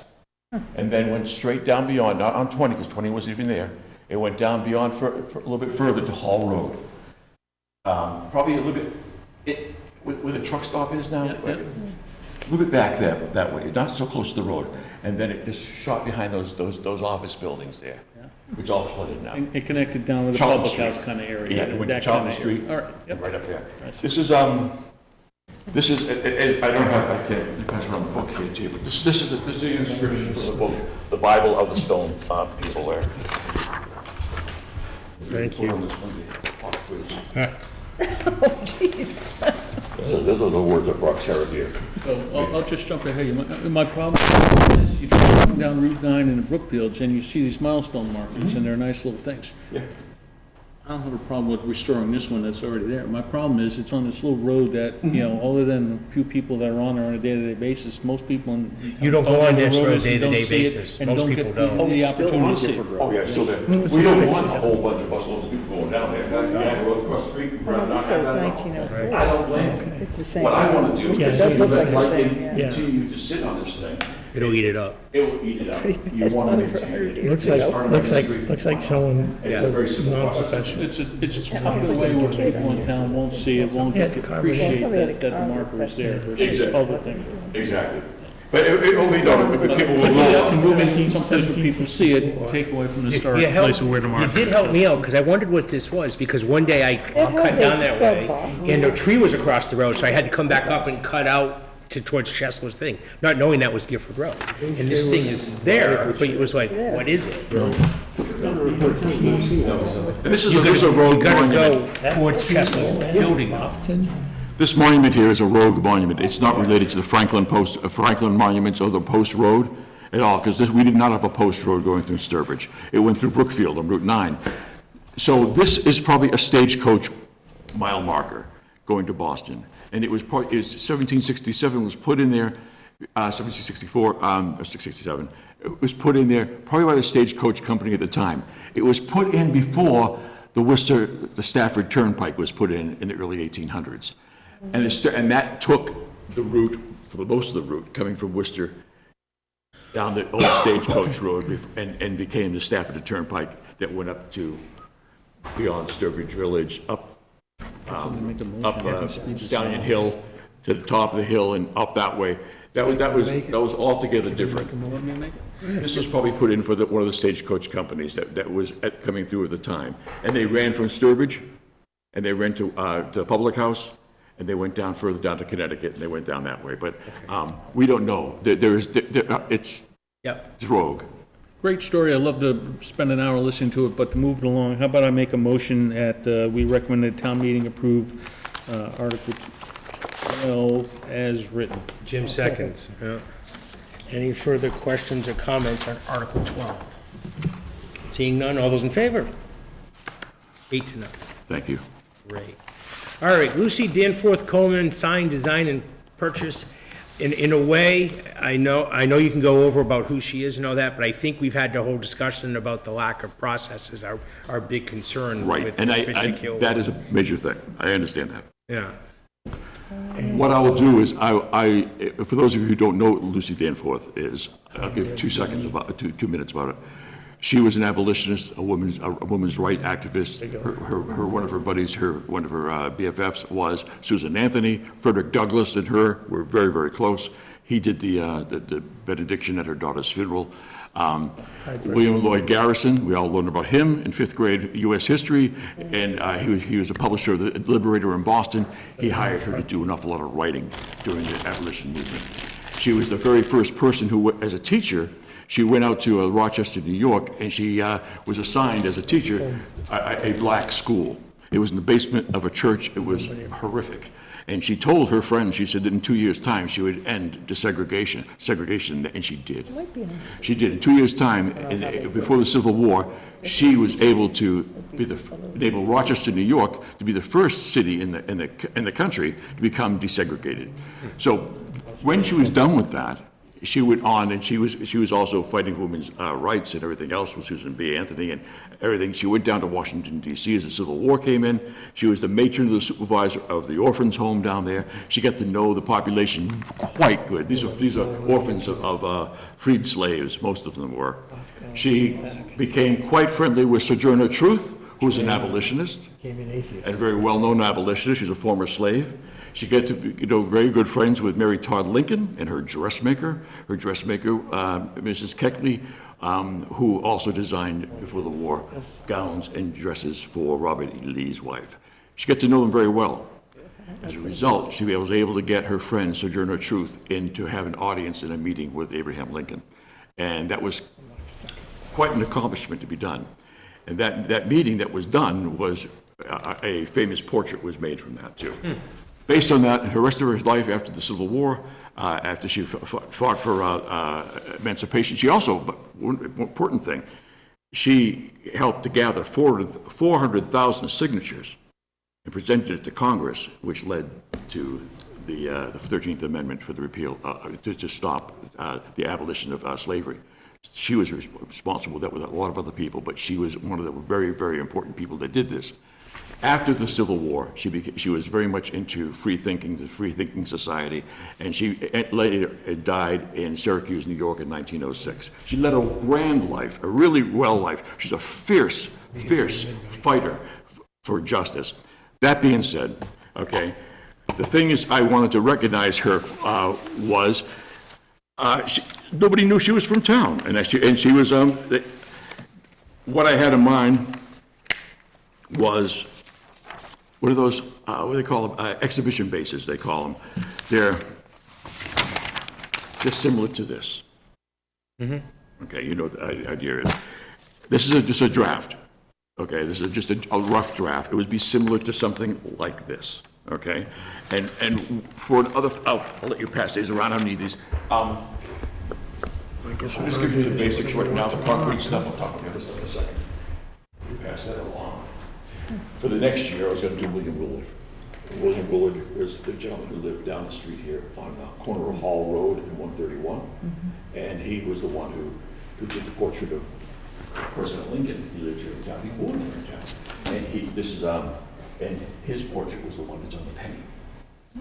Oh, that's just one of those quirky little Sturbridge things that you really don't even hear about. But this is what it is. But these are the history things that nobody really knows about. One of the guys from Sturbridge negotiated with Mexico and got all the land that gave us New Mexico and Arizona. Just give it to our guy. But anyway, we want to talk about that right now. We'll talk about Lucy Airport. Yeah. The thing is that I guess the discussion came about was the location of where we would go. I brought it to. It's more than that, right? Yes. Okay. With the location, let's talk about who she was and where she came from.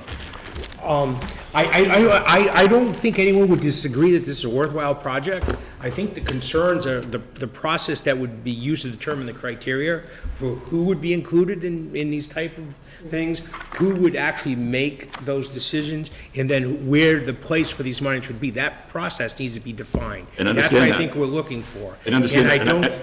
I brought, when I spoke with Becky, and I told her what I had in mind, something on the common.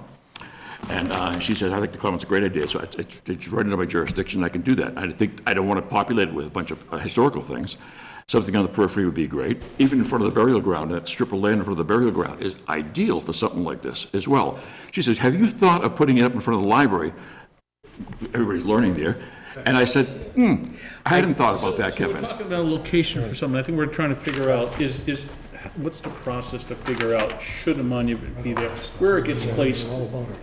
Again, others can handle that. I think that Sturbridge is more than a village, and I mean Old Sturbridge Village, as wonderful as it is, it's more than that. We have our own history too, and we got to recognize that. I don't think, and I think we all think that's a worthwhile thing. I really do as well.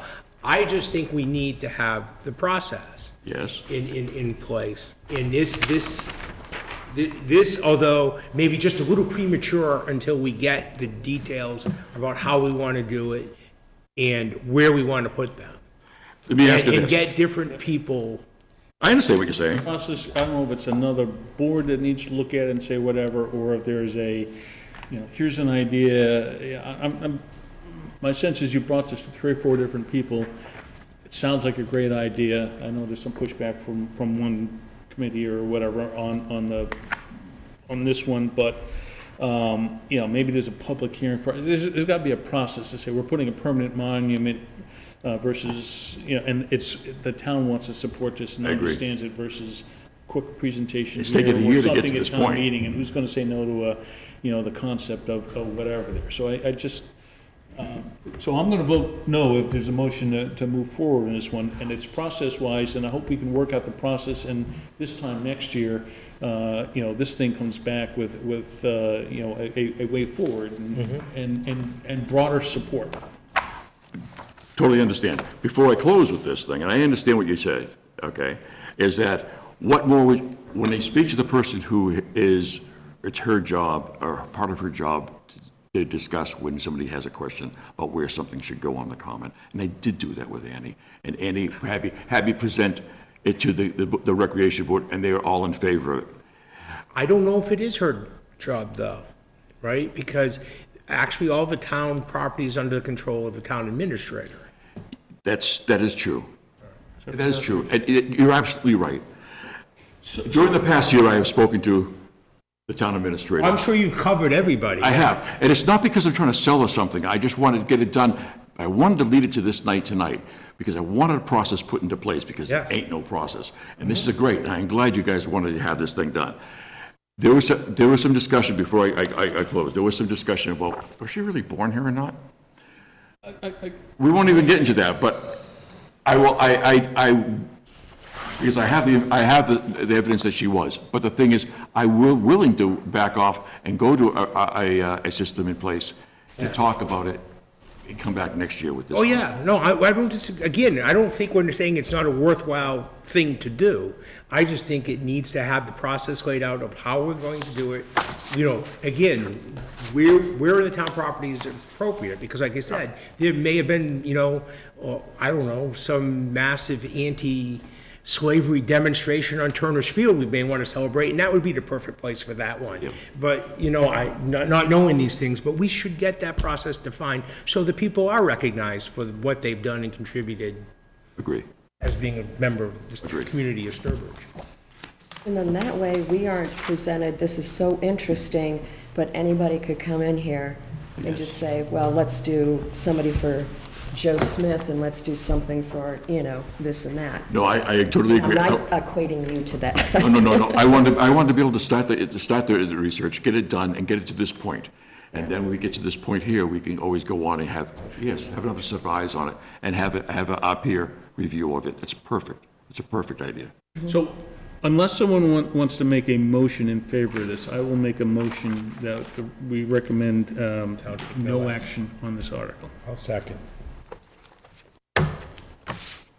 And the rationale is really, we think it's a worthwhile project, but the process to determine the criteria for inclusion and the place for the monuments need to be developed. And you got another one teeing up behind that, so that Right. makes that process a little bit smoother as we get it. I think you did a great job. You really got the word out.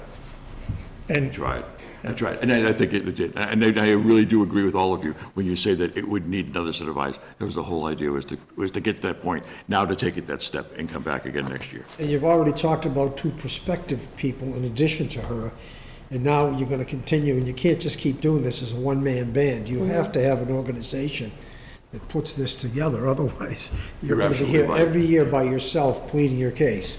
Just like my man here does with his gravestones every year. But yes, I totally agree with that. Yeah, that's fine. Who is responsible for creating a committee or a commission, or whether it's... It would be the Board of Selectmen. Okay, all right. So maybe if the Historic Commission feels that it's still, as of the bylaws are, in the way things are written, it's not within their jurisdiction. And the Historic Society they're having a meeting coming up, I guess, very shortly, about what they're going to be doing for next year, and it's still not ready for that. Maybe it's something the selectmen can put together a committee for this Yes. type of recognition. A monuments committee, Yeah. and then bring people from, Monuments like, commission, the group you have- that, ones in front of town all together, and they can come forward with a plan and I think have that's public a bug meetings. that should be and- dropped into And the vet all selectmen's these area. items and then come up with a plan. I like that idea. That's actually, yeah. That's you know, really you need great. Monuments Commission composed of different town boards that would have interest. Historical Yes. recreation. Very good idea. Excuse me. Get you all choked up, huh, buddy? Yeah. We don't want a plaque with your name on it yet, Kevin, so come back. Sorry, yeah, You yeah, got a motion in a second? I do.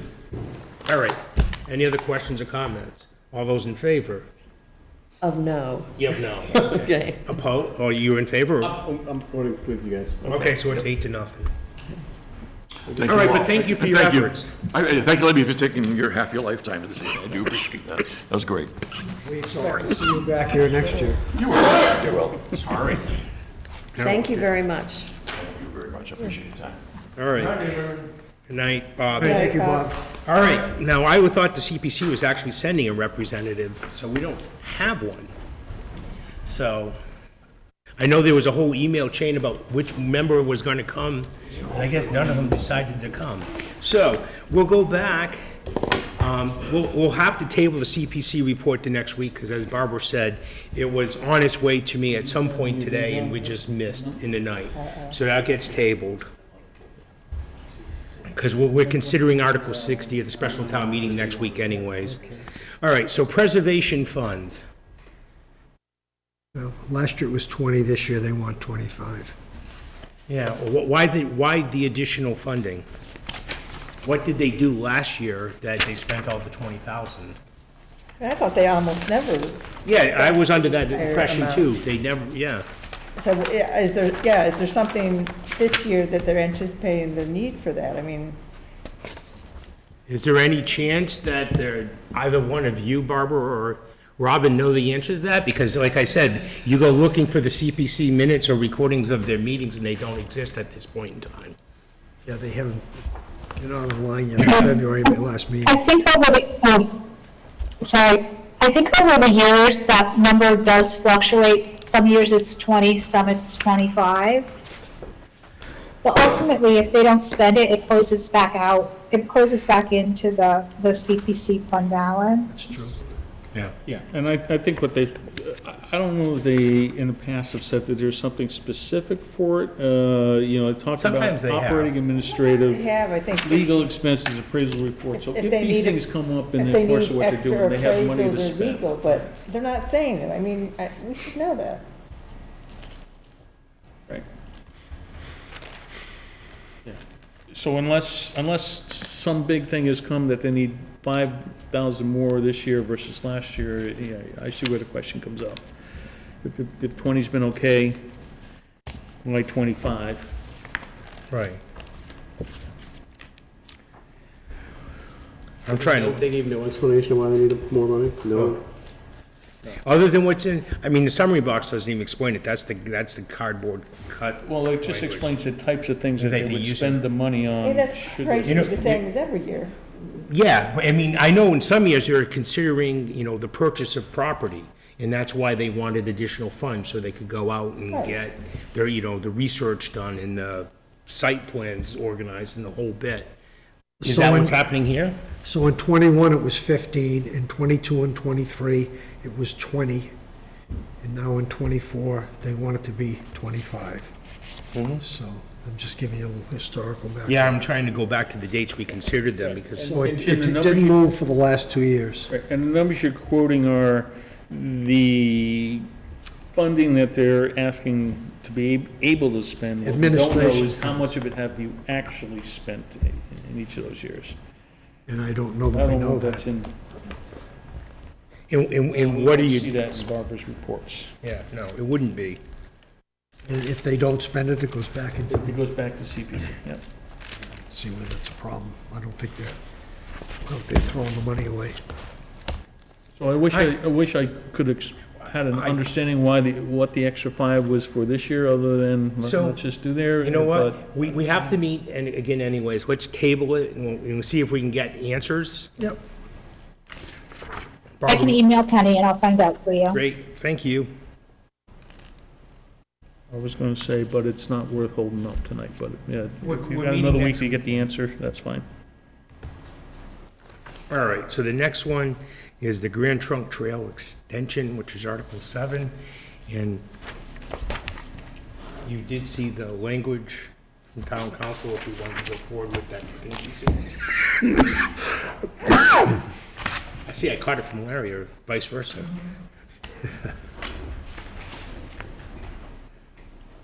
Sure, hear me coughing today, I had to go for So I take it as yet, we don't have the signed documentation, so giving us, so.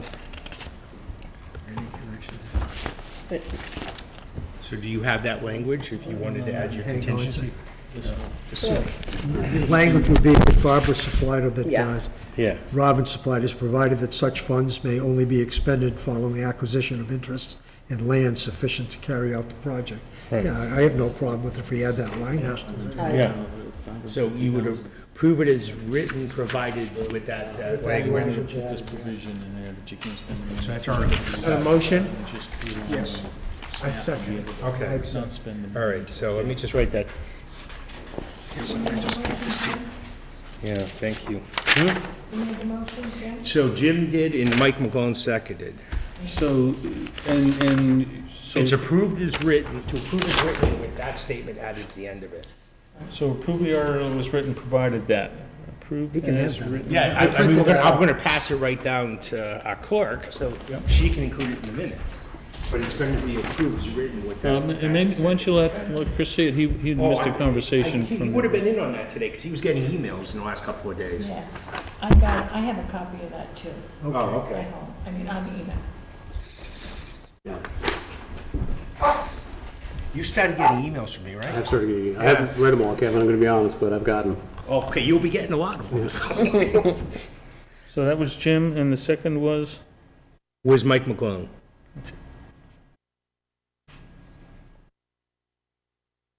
Any further questions or comments? All those in favor? 8-0, okay.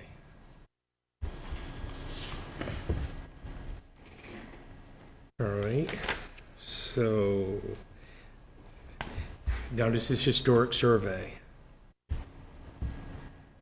It's too bad we didn't keep them both here just to answer this one. This is actually, I know it says CPC, but isn't this coming from the Historical Commission?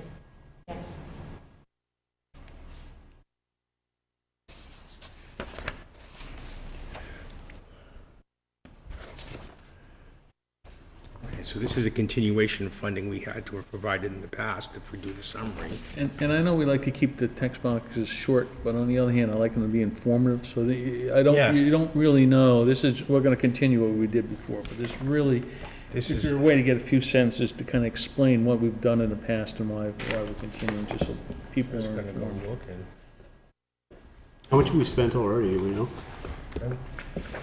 At this point, Graves. Yeah, that's the other nice thing I'd like to see is, you know, how much have we dedicated to this thing over the course I of don't the even last see years? last year's, May have been the year before. yeah, I don't have that book with me, so I unfortunately. can get it right Oh. now. You know what? It's right here, isn't it? No, it's not in that one, but it might be in 2023, which I know I have somewhere on here every freaking report we've ever done. Well, I can get you for it right now. You want,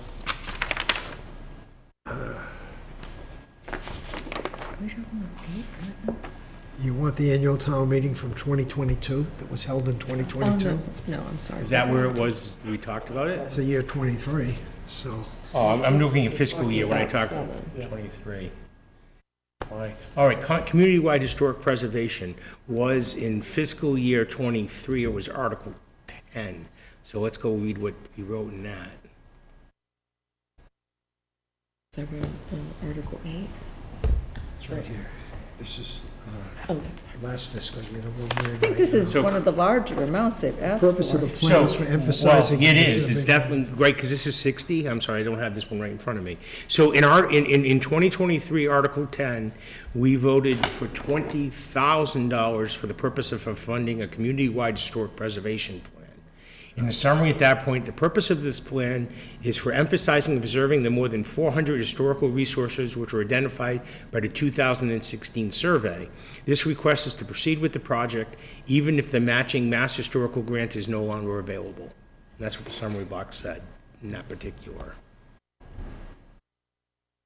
Is that still true? Do we, either of you know that? Are we still eligible for grants to continue this? Well, why don't we table that until they come and tell I us? don't know, Kevin. All right, so we'll table that till next week, too. Great. Is that the survey? Yes. And we're gonna talk about text boxes, Yeah, we're gonna get to that next. That's part of tonight's But agenda. that's another one, what you read was, For 3 times as much money. gave me at least an idea as to what the money was gonna be spent on. If we can get what this is, carry it forward again, remind people, that'd be useful. I agree. All right, so that gets us to the annual town meeting. Special town meeting, you saw there was a new warrant issued. We'll get to that next week because, we couldn't post to handle that article in time. So we've done the senior center project and town's credit ratings on the report of the finance committee. So that's us putting together this book. As Mike hints at, there's a lot of formatting. There's the summary boxes that need to be developed, the no action vote. We probably want to also put together some type of encapsulation of my rather small novella of an explanation for the water tank vote. And, Novella? well, it was lengthy. And, Yes. Might want to synthesize that. What's the current status of that whole What? water sewer? I don't think there's been any change. The Board of Selectmen haven't met Okay. for all 3 weeks. So let's go back. So You want to open it back up? we're gonna give this is a process discussion here. Yeah. Kevin's gonna pick another color this year, Yep. and we're gonna provide a report to the town meeting. Finance Committee's motion is the main motion that goes forward. We haven't changed our motion, it's to recommend that we replace the tank, but all the costs of the replacement to be borne, are expected to be borne by water users. Okay. That's what goes before town meeting. Anybody could bring a substitute motion. It could be Board of Selectmen have a meeting and decide they want to bring a substitute motion because they see different financing. Somebody sitting in a room could decide, they want to change who pays for it and bring a substitute motion for it. So we can't control what all these third parties are going to do. What we can control is our role as an advisory committee. Here's our motion, we advise you vote on it. And here's the why. expectation pays this way. Okay. You can cut your basis down, and we can provide in here, in our message to people, why we believe that's the appropriate way to fund that, and have that in front of them that they can think about before, maybe no substitute motion comes at all, but, we can't stop that. And the best we can do is just get our reasoning in front of them and why we recommend it go that way. Question, Mike, if you have the answer to this. A substitute motion, it only has to pass by a majority, or does it have to pass by more than a majority vote? So if you bring a substitute motion and a second, then that becomes the main motion that people vote on, and it Does it gets, have I to have a believe, majority? you get approved by whatever it takes to, that becomes the main motion at that point. Whatever the And it's- usual quantum If it's a vote would be. majority vote, we only need a majority. If it's at There- two-thirds, you need The two-thirds. reason I asked the question is because last year's annual meeting, there was a substitute motion from the floor. And the substitute motion got a majority, but the town moderator at the time declared that it failed because it needed a two-thirds majority to pass, in which case it reverted to the main motion, the original motion, which was ours, and that didn't have to be voted on because it was automatically declared passed because the substitute motion failed, if I'm remembering that correctly. I do remember that, I do remember that Mike said. Right, it failed, but we would have had to act on our motion. Okay, but he said it failed because it didn't get a And two-thirds that was vote. probably, an article required two-thirds vote. Right, this article needs 2/3 votes, because it's borrowing. Okay, so if the So we- substitute motion Would have to would have the have same that, would have to borrowing. have a two-thirds vote, otherwise it would go back to the main motion. Likewise, the main motion is gonna require a two-thirds vote in order for us to go out and borrow. If you come up 1% short, because there's some disagreement, then we didn't approve the borrowing of that, and poor Heather in the water department are gonna have to figure out how to keep going I'm with the gonna go tank as back it and is watch the go back. tape, because I seem to remember it differently. That's okay. So, yeah, if you're talking about what's gonna be in the message from here, I mean, this is a relatively flat thing, there's a couple of bullets as to what the increases are. You probably need, the big increase being the, senior center being incorporated in here and the impact of that. And then a message on, the capital plan, we're spending a lot of money on vehicles. That probably requires a mention and an explanation why we feel it's appropriate to spend that much money and replace that many vehicles this year versus spread them out. And then, the reasoning why we recommend, that tank article to be funded the way we recommended there. Okay. So issues for consideration, of all the deliberation we had there, two that come to mind. One is going back to, so that the next time there's a charter commission or a charter committee, because they're two different things, that we ask them to consider changing the roles of water and sewer commissioners from the Board of Selectmen to an independent, not appointed by the Board of Selectmen or town administrator set of But boards. who's gonna appoint it? So, I mean, at the time, we had discussion, when we were sitting here at the time, was the Board of Health was the first thing that popped in mind. But, I mean, it's something that we would. Should leave that maybe if you leave it to the Board of Selectmen, they'll, So we'll go back to, that requires a charter change.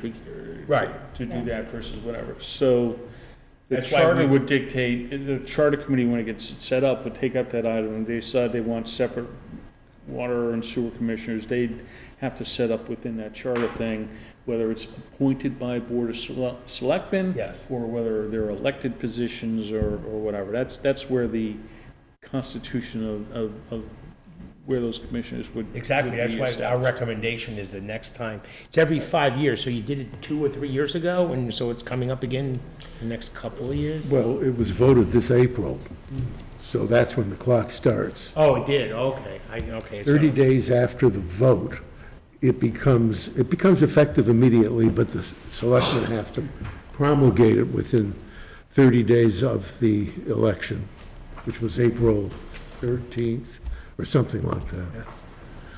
So, I know we had that discussion there, so what I'm thinking is, do we really need to make that point here? Because it's really something that's down the road, right? Versus go out and make a Can't hurt- change down, do whatever else. It can't Or is hurt it to put it out something there. we kind of hold in here and as, see how things play out, and then as we get to the next charter commission coming up, bring it up at that point as a reason. You could do both, but I mean, this just puts the Let's see thought how out. it reads and we'll go from there. And then the second one was tonight's discussion about, developing the process of, how do we develop the criteria, who should get honored, and where should such honor or memorials go? Those are the two that I had documented as we went through the process. There wasn't a lot of other ones. And I don't know if any- and I don't know if you can add something in the text boxes as to why we said no. Oh, no, yeah, underneath, But, yeah, underneath that, we'll have anytime we take no action, our explanation goes right under it. And I think our explanation is gonna go in two places. For the street, the thing, it's gonna go under our motion and in the text box. I mean, my explanation in front. So, what I'm looking for, though, go ahead, Larry. Could be that there is a third one. Yep. As town administrator pointed out, 18% of revenues comes from one sector. That's the meals tax, and that's a pretty hefty portion. So maybe we should consider recommending that the town diversify as much as it can. Obviously, it's like diversifying a portfolio. The ups and the downs don't all occur together. You know, we've had a tornado here. What if we have another tornado and it lands in a different place? It goes right down Route 20. Now what are we going to do? A lot of restaurants, we're out 18%. So maybe we have to find a way to diversify new business development and recruiting people rather than recruiting inquiries rather than having Sturbridge discovered by somebody because they happen to look on a map. Charlton has done a nice job of that. All you have to do, from Charlton's standpoint, all you have to do is look at what's happening on Route 20. Oxford likewise. So we will be the neighbors and get only the fumes, but they have the generator. We don't get a penny, but we get everything that's... So it seems manifest that an issue for consideration is how to diversify the sources of municipal revenue, chiefly from the private sector. Worcester is a sizable location of healthcare and biomedical research. It could be that we ought to be able to find instruction in that regard. The average salaries there are pretty decent. And the money's got to come from somewhere. But Brimfield, in the other direction, is being right now discovered. Very developable, lots of land, too many cows in the view of some people. We will be in a pincher, and our southern flank is in another state. What are we going to do? Time to pay attention, I suggest. You ever been to Putnam? Connecticut? Oh, yeah. So they're just on 395. Right. They probably 30 years ago, they decided to put in a industrial complex. And that changed the town. Because all the mills there closed down, but they invested. They've closed streets, have cul-de-sacs. There are New York chefs who moved to Putnam to make a culinary statement. They're doing pretty good. I think all I'm saying is if you go up there, Staples, there's a lot of big industries. So they have power, water, and they have a major route to get there. Frito-Lay. Frito-Lay's and Killingly. Yeah, but And Rite Aid's got I don't know, almost a million square foot building. They have, Frito-Lay's got probably 1 million square feet of building. Birds of a feather, they're flocking together. So what I'm getting at is that we have two roads. You got 84 and you got Mass Turnpike, which is a great, it moves, you can move fast instead of going through a town. And that, I think industry would make a great, it requires that you have water, sewer, and electricity. And Tax incentive financing. yeah, you can do some, but We do it already. yeah, so I just think that, I like the idea of having a community-style environment. It's like Woodstock. Woodstock has, I think 95% of all the taxes generated went to the school. I think we worked off of 5% or something. We had no town water, no town sewer, no trash pickup. There was no police, no paid fire. So here, I think we have a great community. It's funded by the people of the town, and I've had a business in Southbridge, and I lived in Sturbridge. And I like Sturbridge a lot better than Southbridge, from the how you want to live, and it's just a nice area. But I think that we're going to need something to create more tax that doesn't take school funding that's at 52% right now. The more people we bring in, it's only going to, our tax base is going to get bigger and bigger because it's going to take more people more money to educate kids. And I'm not saying that's a bad thing. I'm just saying that the other option would be industry. And where do we go with industry? Do we take, Bill Sawacki had a road all the way to, had bought all the property from Sturbridge all the way to Webster, and was going to put a road in on the other side of 49, and it was going to go all the way to Webster. So, and you could have, over in that area, you could put an industry in that area that wouldn't affect, I don't think it would affect Fisk Hill if it was in an area where it was, had enough buffer of woods on both sides. I think the only thing over there now is, the Technology Park is across. It's across, but I'm trying to think that the church there, I'm trying to think New England. Oh, yeah, down right before you get to Charlton, right there. Yeah. And, I just look at it, I think, that would probably be the best area.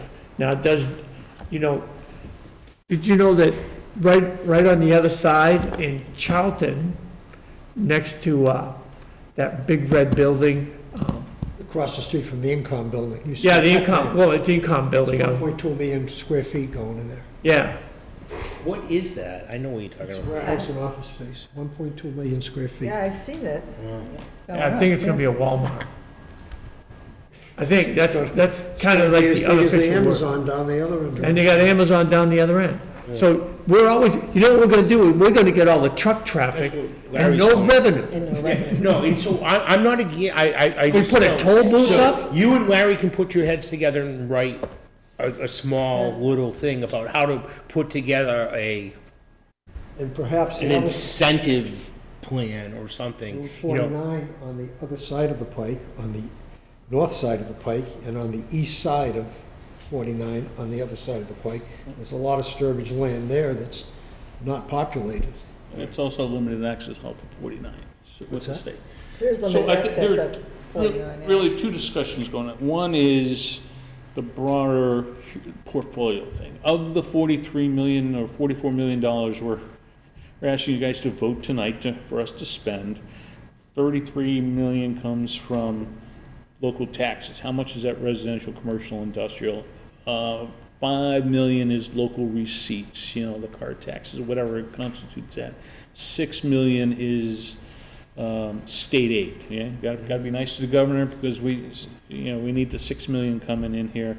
I agree, breaking out the hotel motel tax in there to just say, we're spending a lot of money in this budget because people are eating here and sleeping here, right? But, and when people are concerned about taxes are going to go up because senior center's hitting and a few other things in here, then we get into you got to find ways to boost these other areas. I think we get into, starting to push industrial development. I'm for it, whatever, but I think once we start going down that path, we kind of lose the message and start losing some other people in there. So maybe just highlighting, the large amount being paid on the residential side versus some of these other sources and finding ways to boost some more commercial, some more industrial, some more, as Larry said, if meals and rooms kind of fade away because everyone decides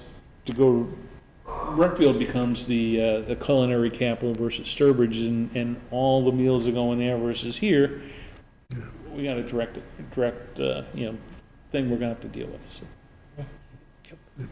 Want me to draft? There's, actually, one of the real benefits would be a You 55 got, and you over got my kind communities. of, just the one up. They don't put kids into the schools, and Yeah. but I mean, those sprouting out all over the place would be an ideal type of development scenario. We can make Sturbridge the villages north.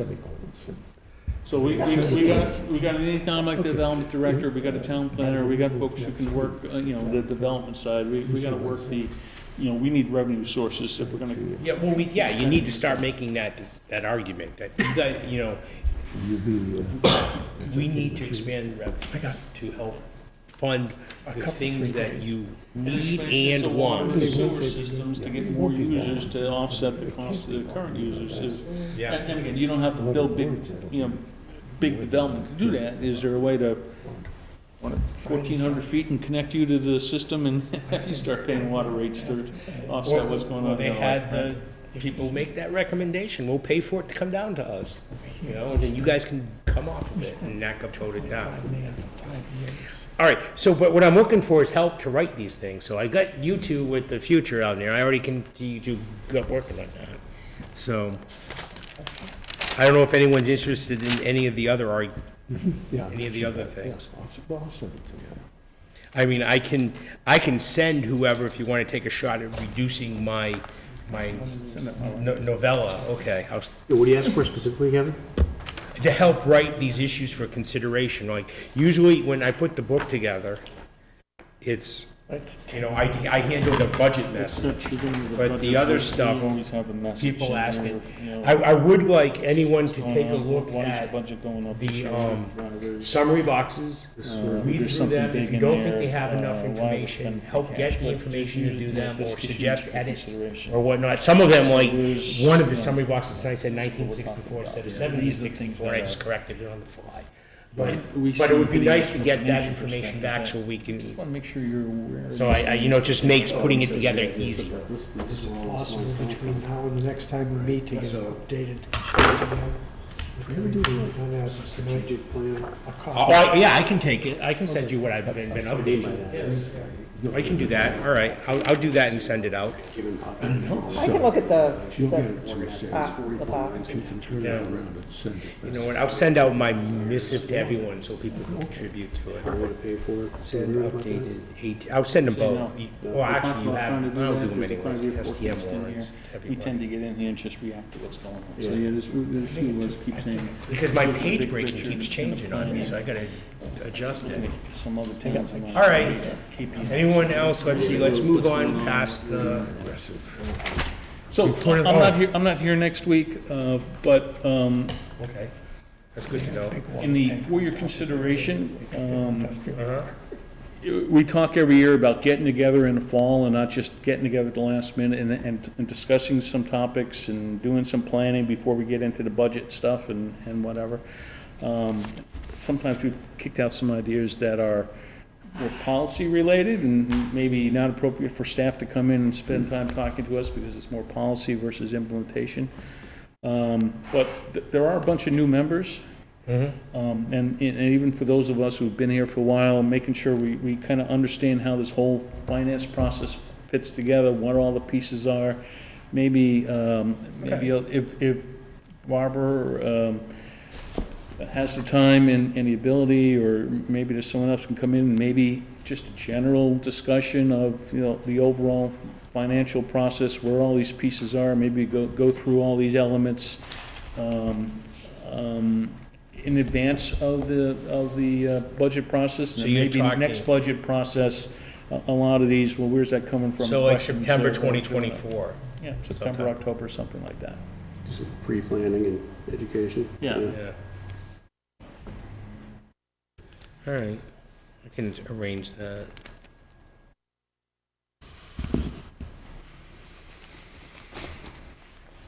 Maybe for those who've been here for a while, maybe it's a way of, making sure we understand the fundamentals versus we've kind of gone astray a little bit in our thinking.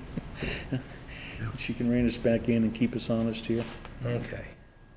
All right, no, that's fair enough. I can We can put that in here.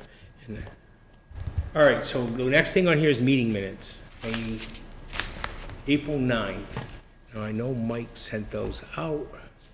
I'll make a motion Oh, to no. accept the minutes of April. No, Minutes. no. No, what? No, you're not accepting them as proposed. I know. We'll see where it Change goes. But something? Yeah, you would well, I have recommend we not comments for I a want to reason. make, yeah. I'm just saying no because I have a lot of comments, I'm just looking for them. Yeah, you would They have were been on. great. Okay, we read them You would have been on thoroughly, the, I thought they were extremely detailed. Would not pass. you wouldn't either. That would have come from the, This week, right? this week, yeah. I'm looking for it. So while Kevin's looking for this, I'll tee him up. Here we go. I made a few edits, but the layout and 99% of that was from Melissa. I do a little cleanup, and we, as a team, kind of get them right. The issue for that one, I think is the one Kevin's going to bring up, is the budget discussion began prior to 7 o'clock, when our meeting officially was posted for, it came together at 7 o'clock. So Alyssa had those minutes for dual purposes. The entire budget discussion was in there. The question we were dealing with is, do we ignore all the discussion prior to 7 o'clock official start? There were some of us in attendance here and got to hear the whole thing. And so rather than just make it all go away up front, the way I laid it out was to note at the top that, the discussion began at 6:30, some members were here, here's what happened, and Alyssa noted in the middle where the official 7 o'clock start for our meeting came and what transpired there. So the question we struggled with is, what do you do with that beginning stuff? And do you keep it, or do you note it the way that we did in there, in our notes? Can I just want to say, I happen to be covering that for the Board of Selectmen as well, because I've been helping them with their minutes. So that's why I did the whole thing, Okay. because I had that, so I tried to transcribe it for you all. So don't feel like I did all that work if you want to just zap it. Yeah, my first thing under the budget presentation, which says no, it's not a no. The budget presentation began at 6:30 PM without the finance committee present. That's it. It was supposed to be both boards, and it wasn't. And so nothing after that point of tour was officially heard by the finance committee, because we were all here independently. The meeting for the finance committee wasn't called to order until 7 PM. And that's where our meeting began. So that's where I was able to ask questions. But I mean, officially, everything before that was not a finance committee meeting. And yeah, so you can say happened before, or you can say some members were in attendance, but not, meeting, finance committee meeting hadn't, the question, do you want to note that some of us were here and heard the whole thing versus otherwise, why is it in the minutes if you guys Right, weren't here and didn't do whatever? That's my point. It should be, the budget presentation began at 6:30 PM without the finance committee present. Well, at 6:30, as you know, Mike and I were not here, so I'm asking, at 6:30, did the finance committee were there 5 or more finance committee members? No, not at Well, no. 6:30. Then there was, you're right, there was no finance, didn't have a quorum. Right. It might have been like about quarter over my. No, it was I later walked than in that. about a quarter till. Because I came after you. right, and you made the quorum, and that wasn't until like 7:55. I mean, 6:55. Yeah. Because Yeah, we didn't I- join the table I until. thought I came in about 6:50, but, still. So, right. so rather than say none, maybe we go, No. maybe it goes back and says, it began at 6:30, a quorum of the finance committee was not present at that time, and then you can leave what's in there. No, And- No, because that doesn't sound right either, because. That's not the right. finance posted committee for was 7. not present. That's what happened between 6:30 and 7. Our meeting did not begin officially to 7, so everything between the 2 points in time, in my mind, are, And the heading has to be revised because it's the minutes of a joint meeting, except it isn't complete minutes of a complete joint meeting.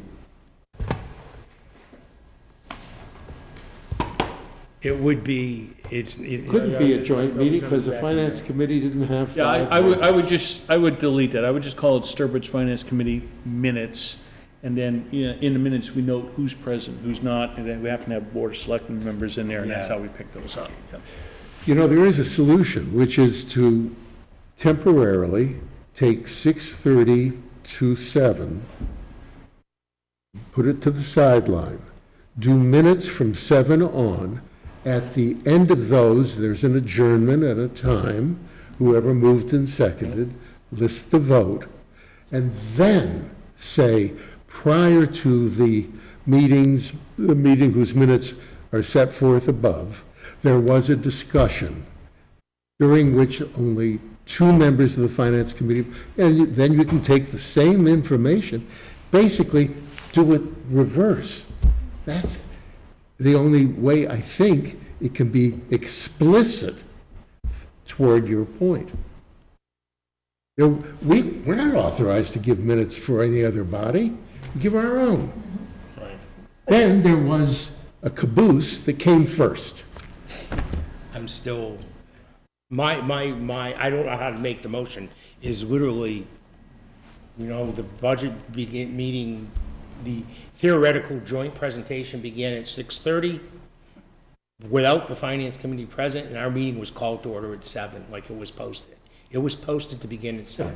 That's, I just happened to show How up a can little we vote on early it? because it was my If you put first it at the meeting, end, are we so. voting on that portion? Because I wasn't here, so other people were here. What- Or is it just like a by the way, this is It what says happened? Want to adjourn just to wait and act, have me or Yeah. Mike and then it revise says them and- prior to. We're gonna revise it to based on the direction There here. was a discussion. Or ignore it They're just gonna altogether. talk That's about also I'm all for possible. ignoring it altogether because it should be covered, you should have it covered in the Board of Selectmen's meeting. Well, there you are. It Because was they were their called to meeting. order and they had the meeting. It's their meeting, their minutes. Yeah. 99% of all our problems is none of our business. I don't get that one, but okay. It's the board's business. So, Well, Are except you it was leaning a towards- joint meeting and we weren't there because they started without us, basically. Right.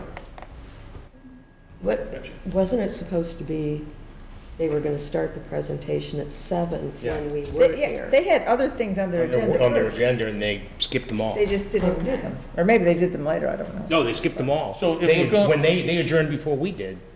so it sounds like we're going to, strip it out, because even technically, how can you vote on something at the meeting? Right. So we can strip that out.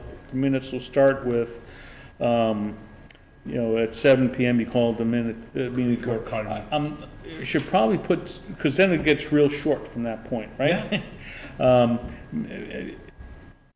wondering if, as part of that introductory sentence, just note that, you call the meeting to order at 7 PM, in the middle of the budget presentation, which began at 6:30, or whatever. Prior to the start of the posted meeting, there was a discussion organized and conducted by the Board of Selectmen, Town Administrator, and Finance Director.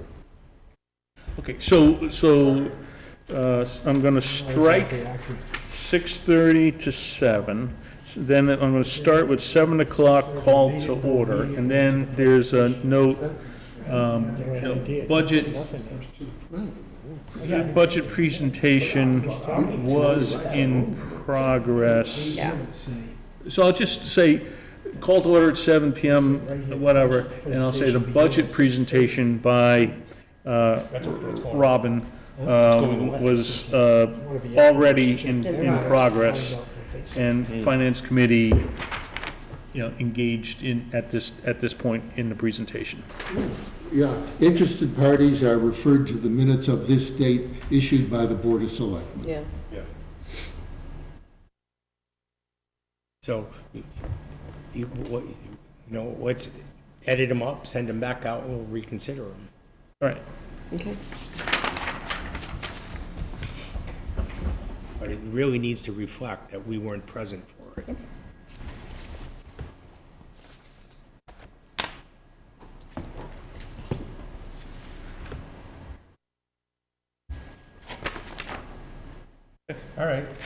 So we'll get another set of those back to us.